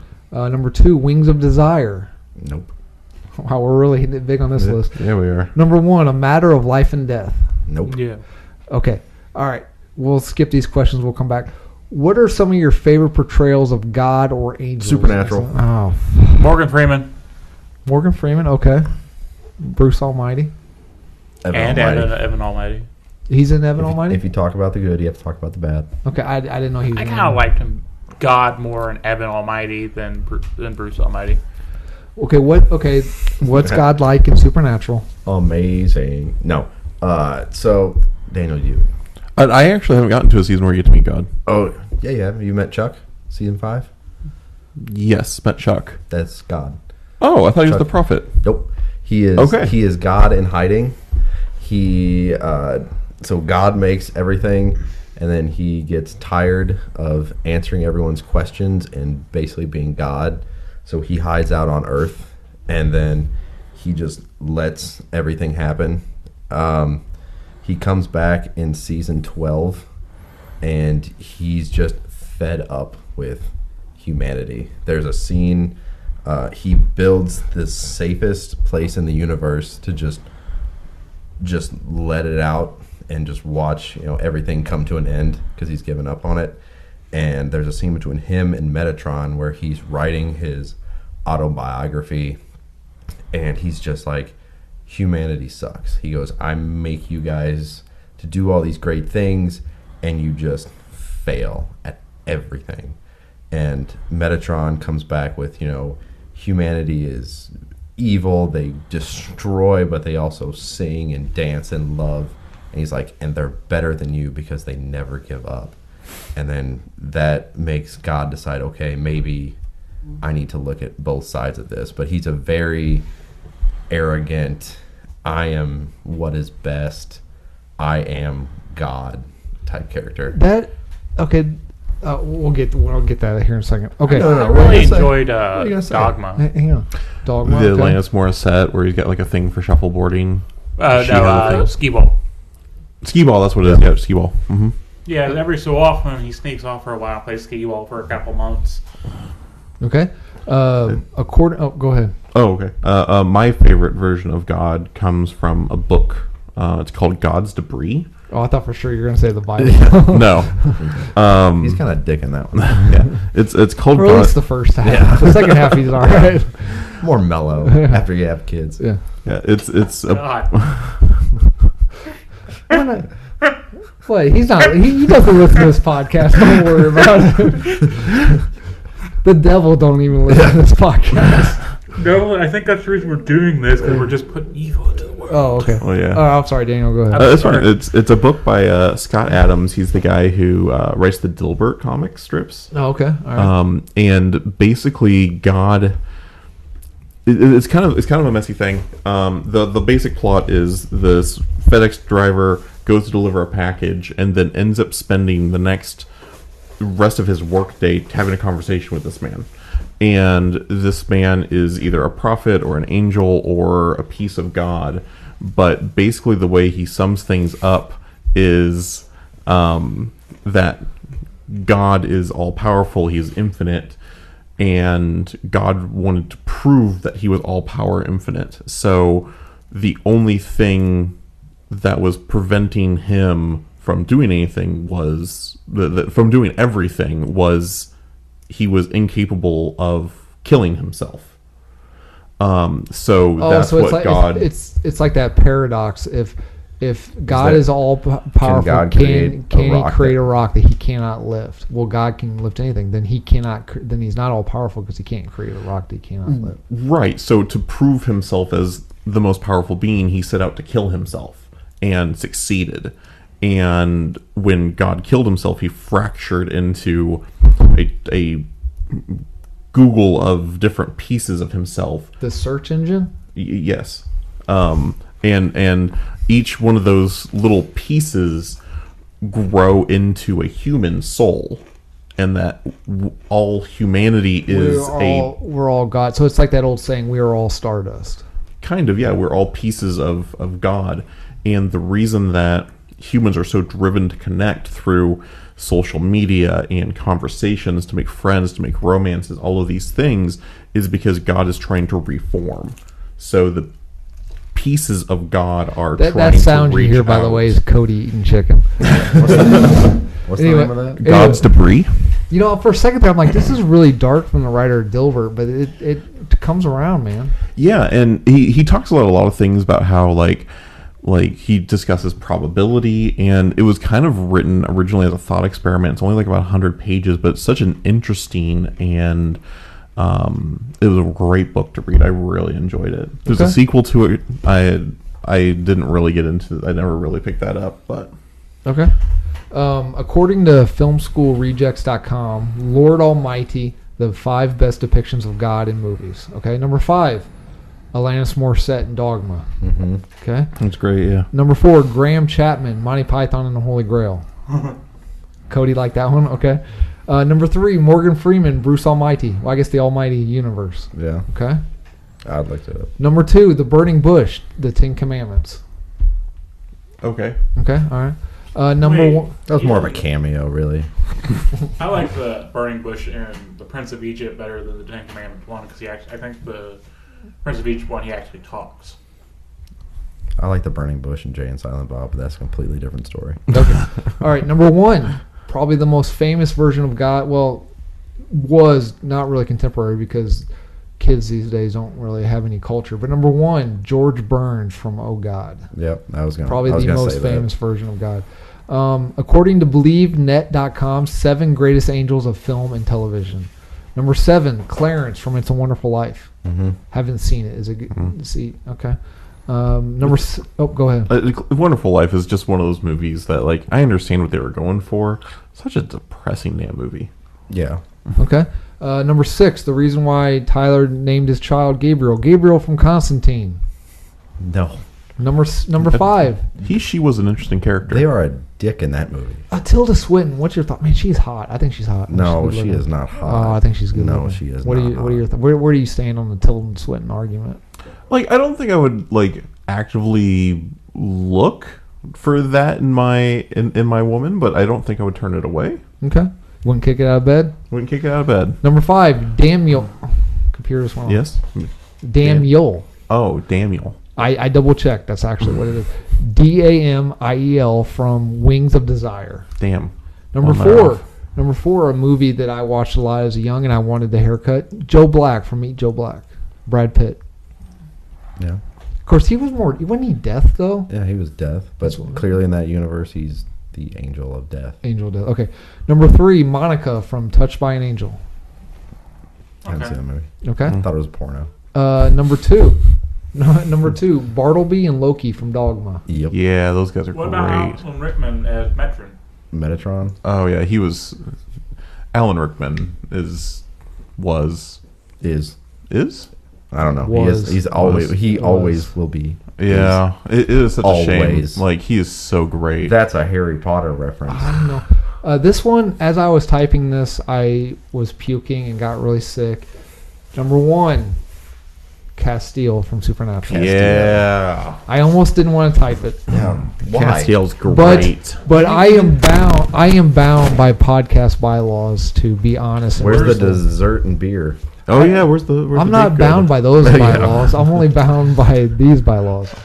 I think my favorite thing from Castiel's got to be like when he's Constantine having ripoff. when he has a bad day and like he shows up in the back of the car drunk and Dean's like, what happened to you? He's like, I came across your liquor store. Yeah, what'd you do? I drank it. I thought he just had like one of the best opening, like the best character like reveals. Oh yeah. Like they have every type of warding available, and he just like rips it open.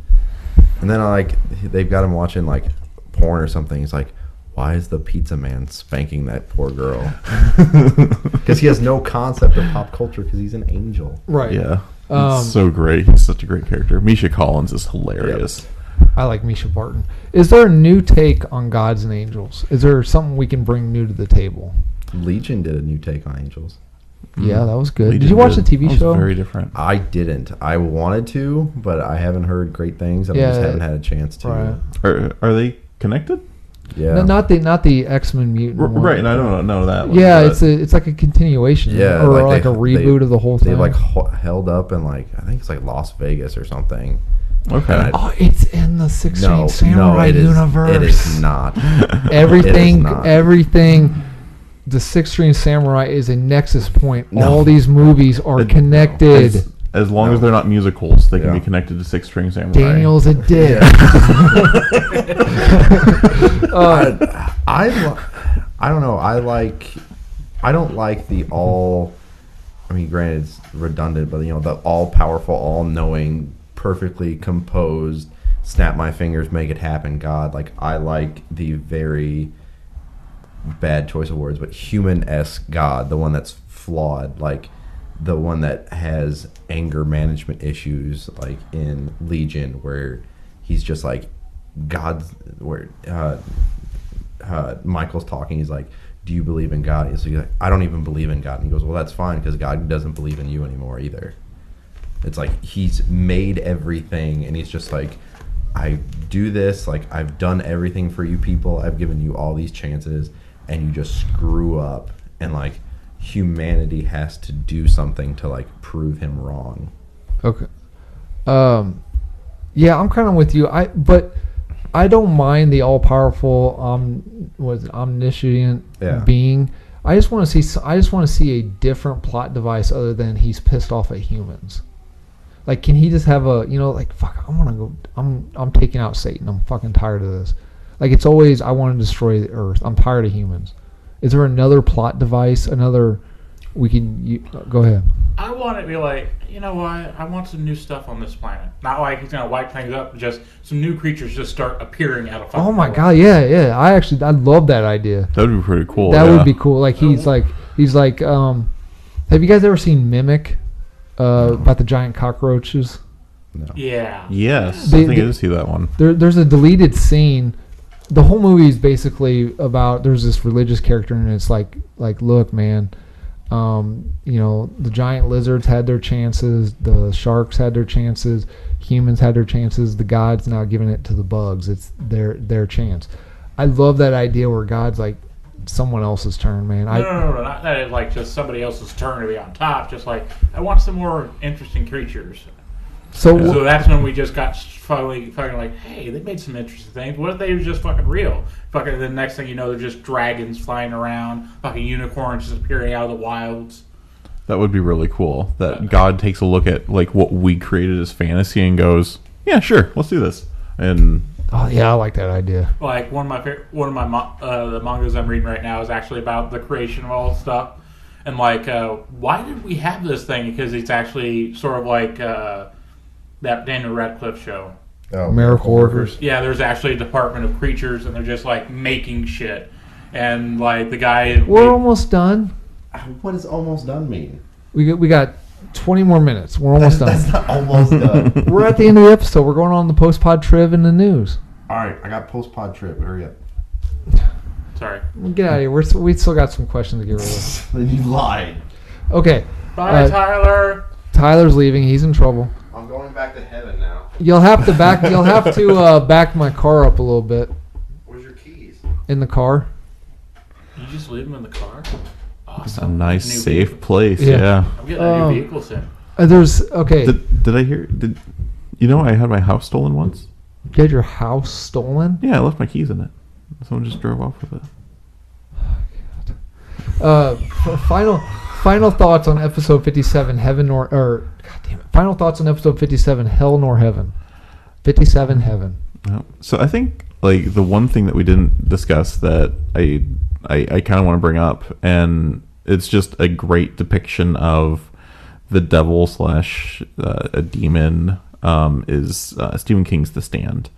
Oh God, we haven't had this propaganda in a long time. You're right. You haven't. I haven't talked about Stand. It's about because you say you read it every springtime, so you're about ready to pick it back up. Aren't you? I either read it or watch it every summer. Okay. Right around the time when the plague hits, I break it out and either watch it if I'm short on time, or I'll sit and read it. Okay.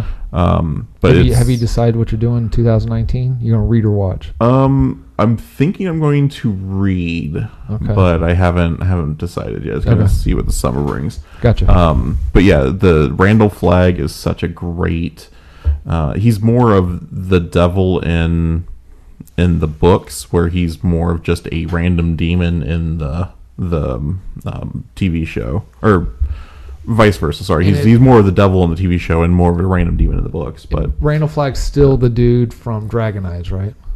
Yes, he is. Or Eyes of the Dragon, I mean. Yes, that's Flagg. It's the same Flagg that's in Dark Tower. Is that Matthew McConaughey's character? Mm-hmm. Yep. Okay. Yep, it's the same character. So and all of that. Yeah, I keep forgetting that they're all connected. Yep. Pretty much. Flagg is the connecting villain in most of Stephen King's books. So is he some cosmic being as we see God or the devil, or is he some cosmic entity? Like what is he in this universe? Is he like an angel or a demon, or is he something else that we? Is he sort of like it and just like beyond our comprehension? No, he is like a legitimate like demon. He's supposed to be like the devil, and the devil just reaches out across these universes and creates avatars of himself, and that's why each version of Flagg is a little bit different. So how does they explain the great evil in it then? If the devil is the devil, the Lord of Chaos of demons and hell, how does it and the giant turtle fit into this universe? I think the creature in it was an alien. Right. Yeah, I believe it was just an alien entity. So how does he mix aliens and religion? That's kind of a new twist. Aliens and religion. Yeah, I mean he is just. I mean he doesn't really do a whole lot with God. The only thing of God that I've seen in any of Stephen King's books is you get to see the hand of God in The Stand at the very end. The actual hand? Yes. The hand of God is this ethereal light created from some of Flagg's magic that ends up detonating a nuke in the Las Vegas. So if Flagg is the devil, how does he summon the hand of God? Flagg doesn't. So basically, what happens is in the movie, the TV show, since we're mostly a film thing, they're having this giant execution in the middle of Las Vegas, and there is starting to be dissent amongst Flagg's followers. Okay. And Flagg, to shut them up, throws this ball of lightning, hits this guy, and as they're getting ready to execute the two main characters, you can see the clouds part, light comes down, and the magic that is around this person that he has shot starts to coalesce into the hand of God. And then the hand of God grabs a bomb and detonates it and kills everyone in Las Vegas. And they're all soldiers of flag, or however you want to put it. Everyone but the guys getting executed, yeah. Okay. So the guys getting executed end up getting killed in the end. Okay. It seems like Supernatural, The Stand, and Batman v Superman. All three, one of them makes an appearance in every podcast. Yeah, the difference is two of them are good. And yeah, Batman v Superman. Batman v Superman. One of them, two of them are Batman and Superman. Go ahead, Cody. What are your final thoughts on episode 57, Hell or Heaven? I keep messing the rhyme up. Yeah, I've forgotten this movie existed for a while, but it had an interesting concept. You remember the movie Right with Anthony Hopkins? Right, as in R-I-G-H-T? No, R-I-T-E. Right. Oh, The Right, where he's an exorcist? Yes. For the Vatican? Yes. No, I never heard of it. Right. Well, basically, it's about this guy. He's not really a believer, but he's a priest, and he's basically just doing it as a job. And then he has to take a class overseas, basically, you got to go take your demonic possession class, and his instructor is Anthony Hopkins and all that stuff. And he's seeing the sham stuff, but then he's also seeing the real stuff because Anthony Hopkins' characters get possessed. And it all comes down to this thing do you believe in me now? Because he can't exorcise him because he doesn't believe in God. Right. And then the big plot twist is, I believe in you, and therefore, because of that, I also now believe in God, because you cannot exist without him existing. Okay. I thought that was just an interesting view. You can't really have one without the other. Yeah, it's like the yin and yang. You can't have night without day. You can't have bad without good, because... What would be the point? Well, no, you wouldn't know what good was if you didn't have bad to define it. Right. Yep. So, no light without darkness. That's right. What's the... Who is it that said, I think, therefore I am? I think that was... Descartes?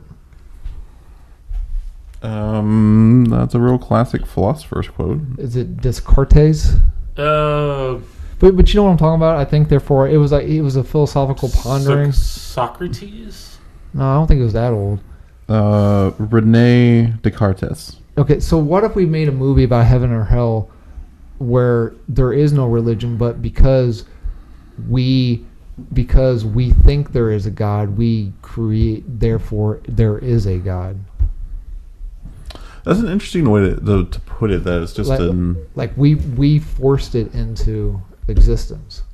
Yeah, and that's kind of what we do with a lot of those kind of myths and religions over the years. It's, we seek to define the things that we need answers for. So back in ancient times, the Greeks needed to know why everything died and the world got cold, and that's when they created the story of Demeter being sad over Persephone's loss.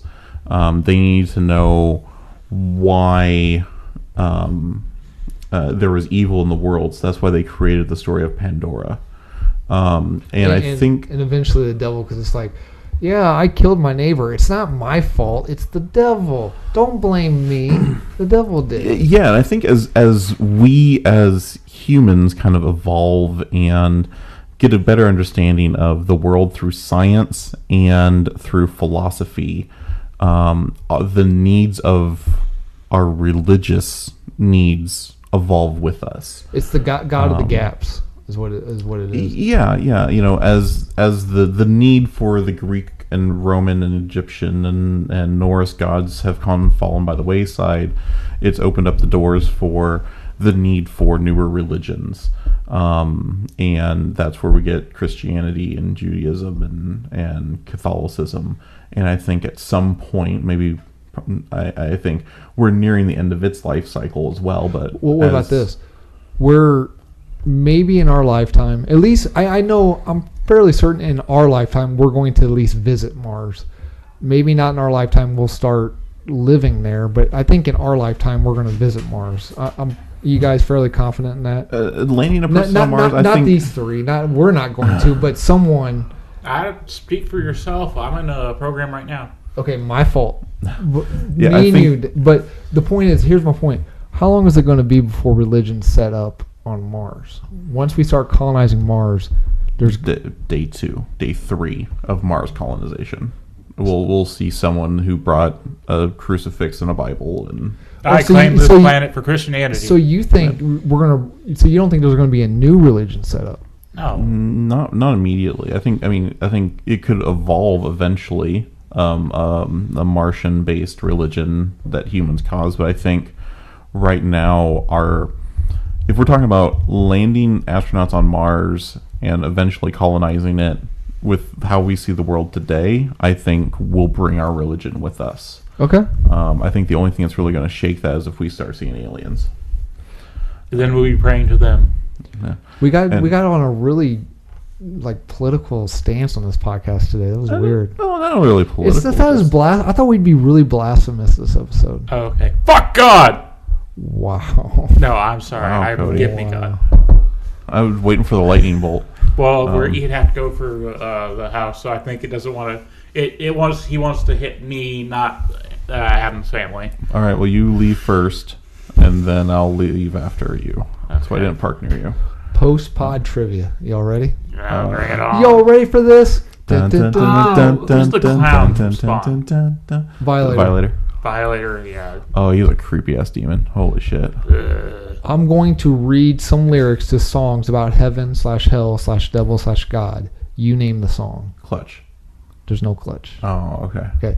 Here we go. Here are the lyrics. You name the song or the band. All right. We need Snyder here for this one. Then the door was open and the wind appeared. The candles blew, then disappeared. The curtains flew, then he appeared, saying, "Don't be afraid." Here's a clue. Think of this as a cowbell. Oh! Don't fear the Reaper. Blue Oyster Cult, Don't Fear the Reaper. Okay. This I probably should have started off with this one. This one's kind of obvious. Here we go. Fire on the mountain, run boys run. Devils in the house of the rising sun. Devil went down to Georgia. Chicken in the bread pan, picking out dough. Granny, does your dog bite? No child, no. Devil went down to Georgia. Charlie Daniels. You know he was blind? That's a Bob and Tom joke. Never mind. Okay, here we go. You fooled me with your kisses. You cheated and you schemed. Heaven knows how you lied to me. You're not the way you seemed. You look like an angel. Walk like an angel. Talk like an angel. But I got wise. If he was singing it with an actual beat, I'd probably get these. You're the Devil in Disguise by Elvis Presley. Yeah, I wouldn't have gotten that one. Okay, that's not one of his more famous ones, so I don't think our generation is just gonna instantly get that. Oh yeah, I know that song. Oh yeah, blame it on the hipster. Okay, here we go. Number 3. I wasn't actually doing that, but it wasn't. You bring up a valid point. If God had a face, what would it look like? And would you want to see if seeing meant that you would have to believe in things like heaven and in Jesus and the saints and all the prophets? Yeah, what if God was one of us? I knew the song, but I can't remember. I don't know the name. Jonah. What if God was one of us? Oh, okay. It's just what if God. Last lyric. I've heard this song forever. They use it in the early 2000s. This song was everywhere. I didn't know it was about what I thought it was about. Okay, here we go. Please allow me to introduce myself. Sympathy for the Devil. Fuck. Rolling Stones. It's my favorite Stones song, man. Yeah, I didn't know it was about the devil. It's called Symphony for the Devil. I only heard it in commercials and shit. I agree with him. I first heard it with Interview with the Vampire, or that's one of the Tom Cruise scenes I can really get behind. That was a Victorian age movie. What were they listening to the Rolling Stones? It's taking place in modern time because it's Interview with a Vampire. It's modern. It's like most of the movies set in ancient times, but it's basically about a vampire telling his turning and his therefore life in the Victorian ages. Yeah, it's all flashbacks. Okay, but there's a good chunk of it that's modern times. Yeah, and then Tom Cruise comes back in, turning him nice car. And then just please allow me to introduce myself. I'm a man of wealth and taste. Wait a minute. Okay, go ahead. I'm a man of wealth and taste. Been around for very many years. Been around for a long, long year. Yeah, it's a long, long year. Okay, like I said, I got the gist of it. You got the Stole jizz many of a it. man's soul and faith. Stole many a man's soul to waste. Oh, okay. All right. Next category. Say what? I'm going to read some action. I'm going to read what? Say what? This is Daniel. not even a response. Daniel. Got you, girl. Oh, God. Okay, Let's anyway. not start that. Okay, I'm going to read. Almost as bad as episode 55. Yeah, that was a horrible episode. I'm going to read some. I don't even want to remember it. Yeah, I don't either. I'm still a little sore from that episode. I'm going to read some actual dialogue from a movie. Tell me if it was God or the devil. That said it? That said it. Okay. Number 1. I did the same thing to Gandhi. He didn't eat for 3 weeks. God. Bruce Almighty. Yep. Number 2. He put 7 fingers on one hand. Are you so eager to see blood flow? Devil. That seems like a devil line. Do you know what? No. No. Okay. Yeah, you're right. It's darkness from Legend. Okay. You think I came here to hurt you? I didn't come here to hurt you. I came here to love you. Give yourself to me. God. That's a devil. Yeah, the devil. The man. End of days. The devil. Judas, you betray the Son of Man with a kiss. Oh, I got you. I'm gonna go with devil on that one again. Okay. God. Jesus, the Passion of the Christ. Okay. It's hard to find God quotes because God doesn't really speak in a lot of movies. Well, you just grab something from Metrodon. He's the voice of God. Oh, God, fucking dick. Okay. Okay. You could just go, Okay. Only if you're starting an immigrant song. No, Can you do like, from his line from Dogma. Her line from Dogma. Oh, That's that's true. true. That's true. Number 5. Family's doing just fine. Busy. Need a vacation. God. I'll agree, God. Satan, Constantine. Ah. Because he asked him, how's his boy doing when his boy's in the next room getting ready Oh, to... that's right. Yeah. Okay. Number 6, the very last one. Use a condom, Pop. Devil. The devil, little Nicky. When Lucifer wants to fuck the dude with the boobs on the head. Lucifer, played by the legendary Rodney Dangerfield. Satan, played by the legendary Henry... I want to say Cavill, but that's not right. Henry... the dude from Dusk Till Dawn. Fuck, what's his name? Henry... I don't think it was that guy. Yeah, it was. Winkler? No, No, maybe it's not... Winkler was in it. He's the one who Henry Winkler, covered in bees. Hey, do you know he's dead? He's not dead. You know what? I'm not apologizing. Harvey Keitel. I'm sorry. Harvey Keitel. So close. Harvey Keitel. Okay, news. Anything You gotta else? do something easy. Cover Winkler in bees again. Sorry, Winkler. Before we move on to news, anything else we want to drop in about heaven or hell? Hell nor heaven? God, I'm so used to... Oh, devil's favorite food. Popeye's chicken is the shiznaz.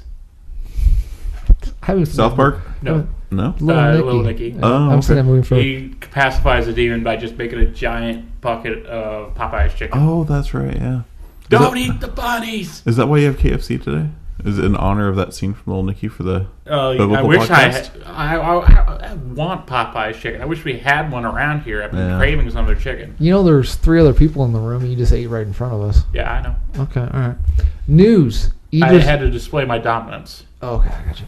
You could just peed on us and just marked us. Yeah, I don't want to claim you as mine. No, what I'm saying is I'm okay if you pee on No, okay. All right. I had to lighten up the mood. We got a little political towards the end of the podcast. News. Idris Elba to replace Will Smith as Deadshot in James Gunn's Suicide Squad. Okay. I think it's a good replacement. It's a good swap. Due to his busy schedule, Will Smith left amicably. Busy What's schedule. the word? What's the word, Daniel? Amicably. Thank you. Amicably. Margot Robbie will not be returning, and Joel Really? for the sequel, but she's still doing. Was it Gotham Sirens? Okay. Margot and Robbie. Harley Quinn. So are they not going to have Harley Quinn in it, or are they going to recast her? As far as I know, they're not going to have her in it. Ooh, that was Because- a huge draw. Because within that universe, Margot Robbie is still Harley Quinn. Also, Joel Kinnaman, Rick Flag, his status is unclear at the moment. Well, he wasn't really that influential in that suicide movie. It was just sort of like a weird subplot, like, hey, you gotta help me. My babe's this crazy psychotic witch bitch. No, he was kind of the focal point because they teamed up. He was a focal point, but it was in the office. They all teamed up and like, look, if he dies, we all die. Everyone circle around him. I guess without him, there's no reason for them to work together to a degree. And he's the only one that treated them like human. I mean, he not talked at first. If I needed something, well, first of all, I would have been a mass serial killer, but so no one would give a shit what I want. But if I needed something or needed to talk to someone personal, who are you going to go to? Amanda Waller, the dude that ended up getting kissed by Jared Leto in the movie, the prison guard, or Rick Flag? Who are you going to go see? I want to go see Killer Croc. What if you are Killer Croc? Then I'm going to go see myself in a movie. Yeah. Okay, reported by Collider, fans can expect to see these new characters in James Gunn's new movie. Ratcatcher. Okay. King Shark. All right. Polka Dot Man. Mm-hmm. Okay, so Ratcatcher and Polka Dot Catcher are probably the two throwaway kill off to make a point. Yeah, well, I don't know. The last one's Peacemaker. Yeah. I don't know anything about Peacemaker. Okay, so which three characters die in this film? We've got Harley Quinn, Rick Flag. Harley Quinn's not in this Just one. assume Harley Quinn's in there. Harley Quinn, Rick Flag, Enchantress, Deadshot, King Shark, Killer Croc, Ratcatcher, Polka Dot Man, and Peacemaker. I only three know characters die. You pick them out of the crowd. I only know Marvel's Polka Dot Man. What's DC's Polka Dot Man? I don't know. Great question. But you don't know. Let me look it up real quick. No, I don't know any of those If three. you don't know the name, that's because they're getting tier 3 characters that are safe to kill because they're never going to use again. Exactly. It's the same thing with what's his face, Slipknot, and El Diablo. El Diablo. Yes, they did it a lot better in Assault on Arkham, where they killed KG Beast, an actual recognizable name. and King Shark. Yeah, he dies later in the movie though. Yeah. Oh, I've seen this guy. Okay, so Polka Dot Man, also known as Mr. Polka Dot, was a minor supervillain who fought Batman and Robin early in their careers. He became known for committing grandiose crimes revolving around bizarre theme of polka dots. The spotted pattern on the polka dotted man's gimmick costume also concealed a variety of hidden weapons. Yeah, he's not making it out of the film, guys. You don't think? Oh, No, he's dead the first time something goes south. Yep. He might be the one who gets his head blown off to make a point. The Ratcatcher, he plays a huge. It's not Arkham. What's the other one? The other prison in Gotham. Blackgate. Blackgate. When Blackgate gets taken over, he's like a huge character in What Blackgate. year was this? It was before the New 52. Yeah, that's why. Because it wasn't going to matter after the New 52. I don't know. It's just I wish they would just do something more interesting. Isn't King Shark? Isn't he in the Flash or the Arrowverse or whatever? He's in Flash. Yeah, he was in season 2 or 3 of Flash. Let me look up who the Peacemaker is real quick. Yeah, it just would have been a lot interesting if they did like a better crew. Like I haven't seen Aquaman, but does Black Manta die?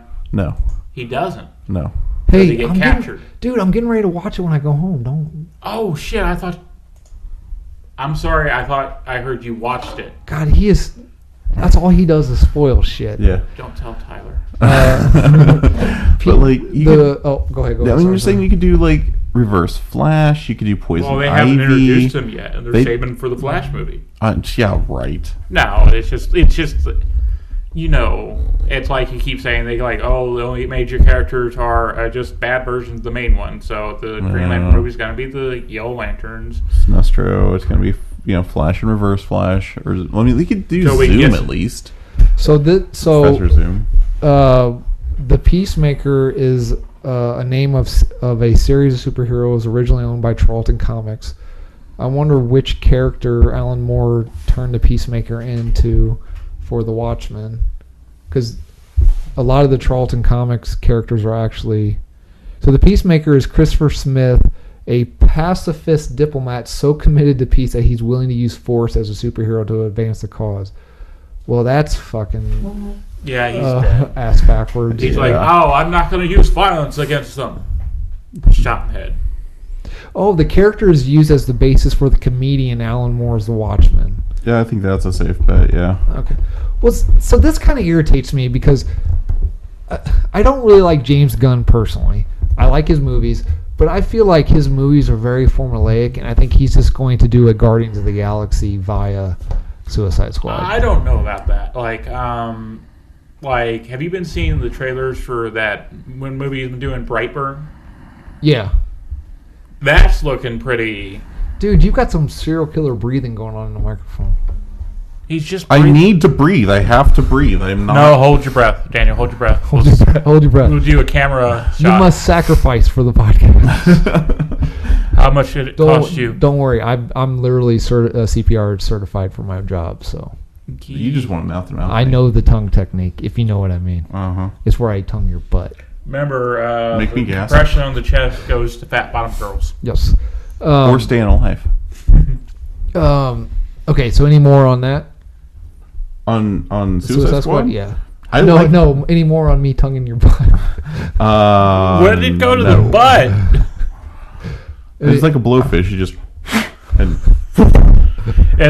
there was like that one episode, like, if you didn't want to actually kiss your buddy, could you powerful enough to actually resuscitate them? What episode of what? Of Mancers or something like that. Never heard of it. Okay. Go ahead. It just that Suicide Squad 2 sounds like a train wreck. I mean, they're having problems in production, post-production. None of the original cast is going to be there. Yeah, like they lost Harley Quinn. They losing Will Smith, who are both giant draws to the movie. But they got Idris Elba. They got Idris Elba, which is a nice replacement. But like, plus he's got gun practice from being in the Dark Tower. Well, yeah. So he's playing Deadshot? Yeah, there's no one the guy replacing Will Smith. There's no one who's going to load a gun faster than Idris Elba. He's a fantastic actor, but the movie is losing all the characters I want to see. And this is going to be a direct sequel? If it's going to be direct, no, it's a soft reboot. A soft reboot. DC's pretty much. I know. DC pretty much is like peeing on the flames of the Snyderverse right now. Yeah, they just need to stop for a while. This is just getting so confusing, and everybody's gonna understand what the fuck's going on. We're barely holding it together, and we actually know some of the medium behind it. And then, like, I'm literally gonna be working with guys like, the new Suicide Squad going up. Why does Will Smith look different? Literally, you should be like, so all black men look different to you, huh? They should all look the same. Wait. Yeah, exactly. I got that. Yeah, you did. Okay, I put this bit of news in because it kind of fits into our topic. Images have been released for the direct-to-video Doom Annihilation movie based on the video game, which is about hell. Okay. Are we excited? Do we care or anything? I didn't know it was coming out. I mean, I enjoyed the Doom series as video games. I enjoyed the movie. I mean, it's not high cinema, but it was fun. Do you like the mythos? Favorite scene, though, is when they go straight to... after he wakes up and they go basically into like the video game mode. Yeah, the first person. Yeah, that was pretty sweet. That was the best scene in the entire movie when we get all the way up to the guy in the wheelchair and he's just like a big like dog thing, and then he's got like those handicapped dog wheels on his back half. So do you guys like the mythos behind Doom? The whole hell coming to Earth? Yeah, it's interesting. Have you ever read any of the books? No, I haven't read the books. They're pretty okay. It's the same kind of thing as Event Horizon. Like the concept is there. Like, you try to open a portal and it's accidentally to hell, and then.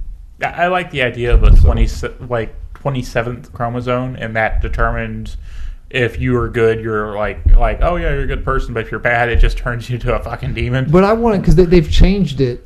They've changed the mythos. Originally, it was hell. It was the Judeo-Christian hell, but now it's just like an alternate dimension that we perceive as hell. Like I want it to be actual hell. I don't want it to be some weird alien race that we perceive as hell. I think that would be who Doom Guy or Master Chief, who wins?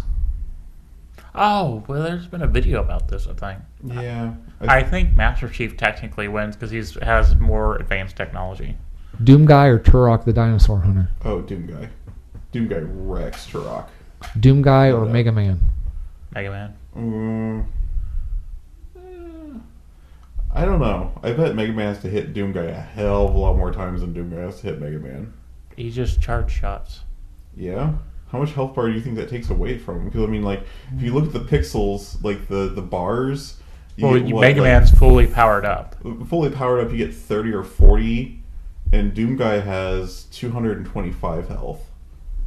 And well, we're not even seeing how damage converts between the two, though. I'm sure this is something that our avid fan, Matt Pat, could answer for us. Oh, God. Oh, there you go, Matt Pat theory. Doom Guy, Samus Metroid. Samus. I still go Doom Guy. I feel like the particle gun is just going to wreck Metroid. Like, you can turn into a ball if that's cute. BFG. Who looks better in a one-piece leather suit, Samus or the Doom Guy? Doom Guy, obviously. Right. Wait. Yeah, Samus. Last one. Doom Guy or Agent 47 or 41? Hitman. Oh, okay. Okay, it depends on the scenario. If it's getting a drop, Agent 47's just taking them out with like a sudden kill move. If it's like a head-on-head fight, yeah, Doom Guy. Okay, no. It's a 10-foot hallway. Yeah, Doom Guy. Door opens up. Doom Guy. Door opens up on the other end. Agent 47. Is it 47 or 41? I thought it was 37. I think there's multiple these different ones. Anyway, I still say Doom Guy. Because in a head-to-head fight, yeah, Doom Guy. Well, also, if you look at the video games, like for Doom, if it moves, you shoot it. So there's no sneaking up. Like there's no costumes and trying to hide in plain sight. Right, it but moves, you're just obeying by Doom Guy's world. If we're mashing the two worlds together, we have to have some Hitman shit too. Yeah, but if you're Doom Guy, if it moves, you shoot it. Right, but Doom Guy's not going to see the Agent 47. Okay. Okay, I'm sorry. I don't even play any of these games for some reason. What about this? I'm getting pissed off at he's just being so narrow-minded. What about this? 10-foot hallway. On one end, door opens up. It's Hitman. On the other end, Doom Guy. In the middle of the hallway is a box. Out of the box pops Snake from Metal Gear Solid.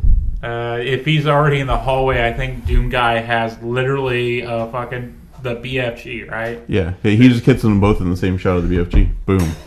Like I said, lights out. Head-on-head fight, yeah, Doom Guy wins because he has the heavier artillery. I'm just saying, try and see things from my point of view. As a Hitman fanboy? No, as a sort of like a religious thing. You played through every Hitman ever. Obviously, you're just obsessed about the bald head.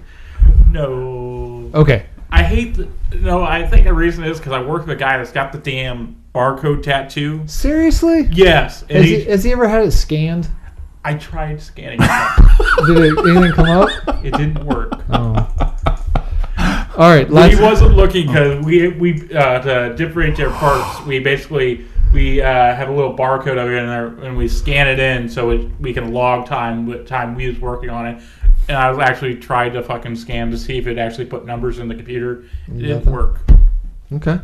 If I was a tattoo artist, I'd go to I'd say, okay, you want a barcode? Come back tomorrow. And then that night I'd go to like an adult store and find some really over the top kinky toy and copy the barcode on it and then tattoo that barcode on it. So sometime him and his buddies get drunk, comes up like, your barcode reads big black bud plug or some shit like that. Yeah, that's my name in college. Okay, last bit of news. Captain Marvel box office hits historic $153 million domestically and $455 million globally. Captain Marvel, starring Brie Larson, shattered the glass ceiling in its box office debut. What did I say? Brie. There was an L in there somewhere. Arnold Schwarzenegger. In box office debut with with 455 million worldwide ticket sales, including 153 million in North America. The tentpole global launch reps the biggest ever for a female-fronted film, eclipsing Beauty and the Beast, as well as the second largest for any superhero pick behind Avengers Infinity War. Overall, it's the sixth best worldwide of all time. Great, yeah. Way to go, Marvel. Okay. Anything on that other than go see it? No, I'm going to go see it Monday. Cody's seeing it. Dan's going to see it Monday. I enjoyed it. I feel like it's not an absolute have to see for the Marvel Universe. It's not one of the movies you have to watch this to understand Avengers Endgame or anything like that. It's more of give you a little bit more backstory into her character. Okay. All right. Any other bits of news before we move on to birthdays? No, I don't think so. Okay, it's but just that I'm taking the day off for Avengers Endgame, and I expect both you guys to do the same if you can. Yeah. I mean, I'm not going to take the day off, but I'm going to go watch it. Yeah.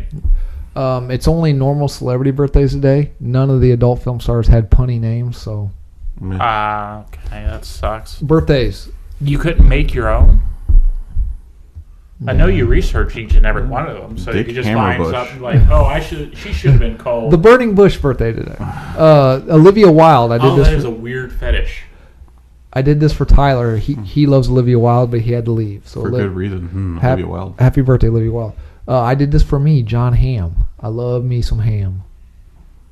Good hair. Glazed? Classic. Oh yeah, he will be. I did this for Cody. As he drops the mic on the floor. I didn't drop it on the floor. I dropped it into my chesticle. Chuck Norris's birthday today. Yes. When Chuck Norris was once bitten by a viper, and after 7 agonizing days, the viper finally died.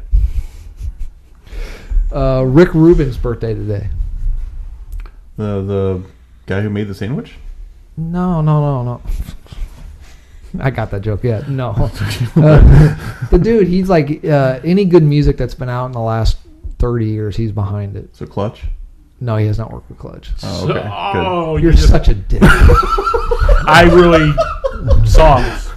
Huh? List some stuff. He did the last couple Johnny Cash albums with Hurt and. So was he an idea for him to do the cover of Hurt?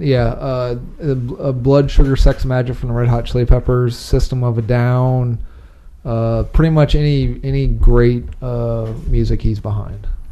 Interesting. I did this for Gary. Did this for Daniel.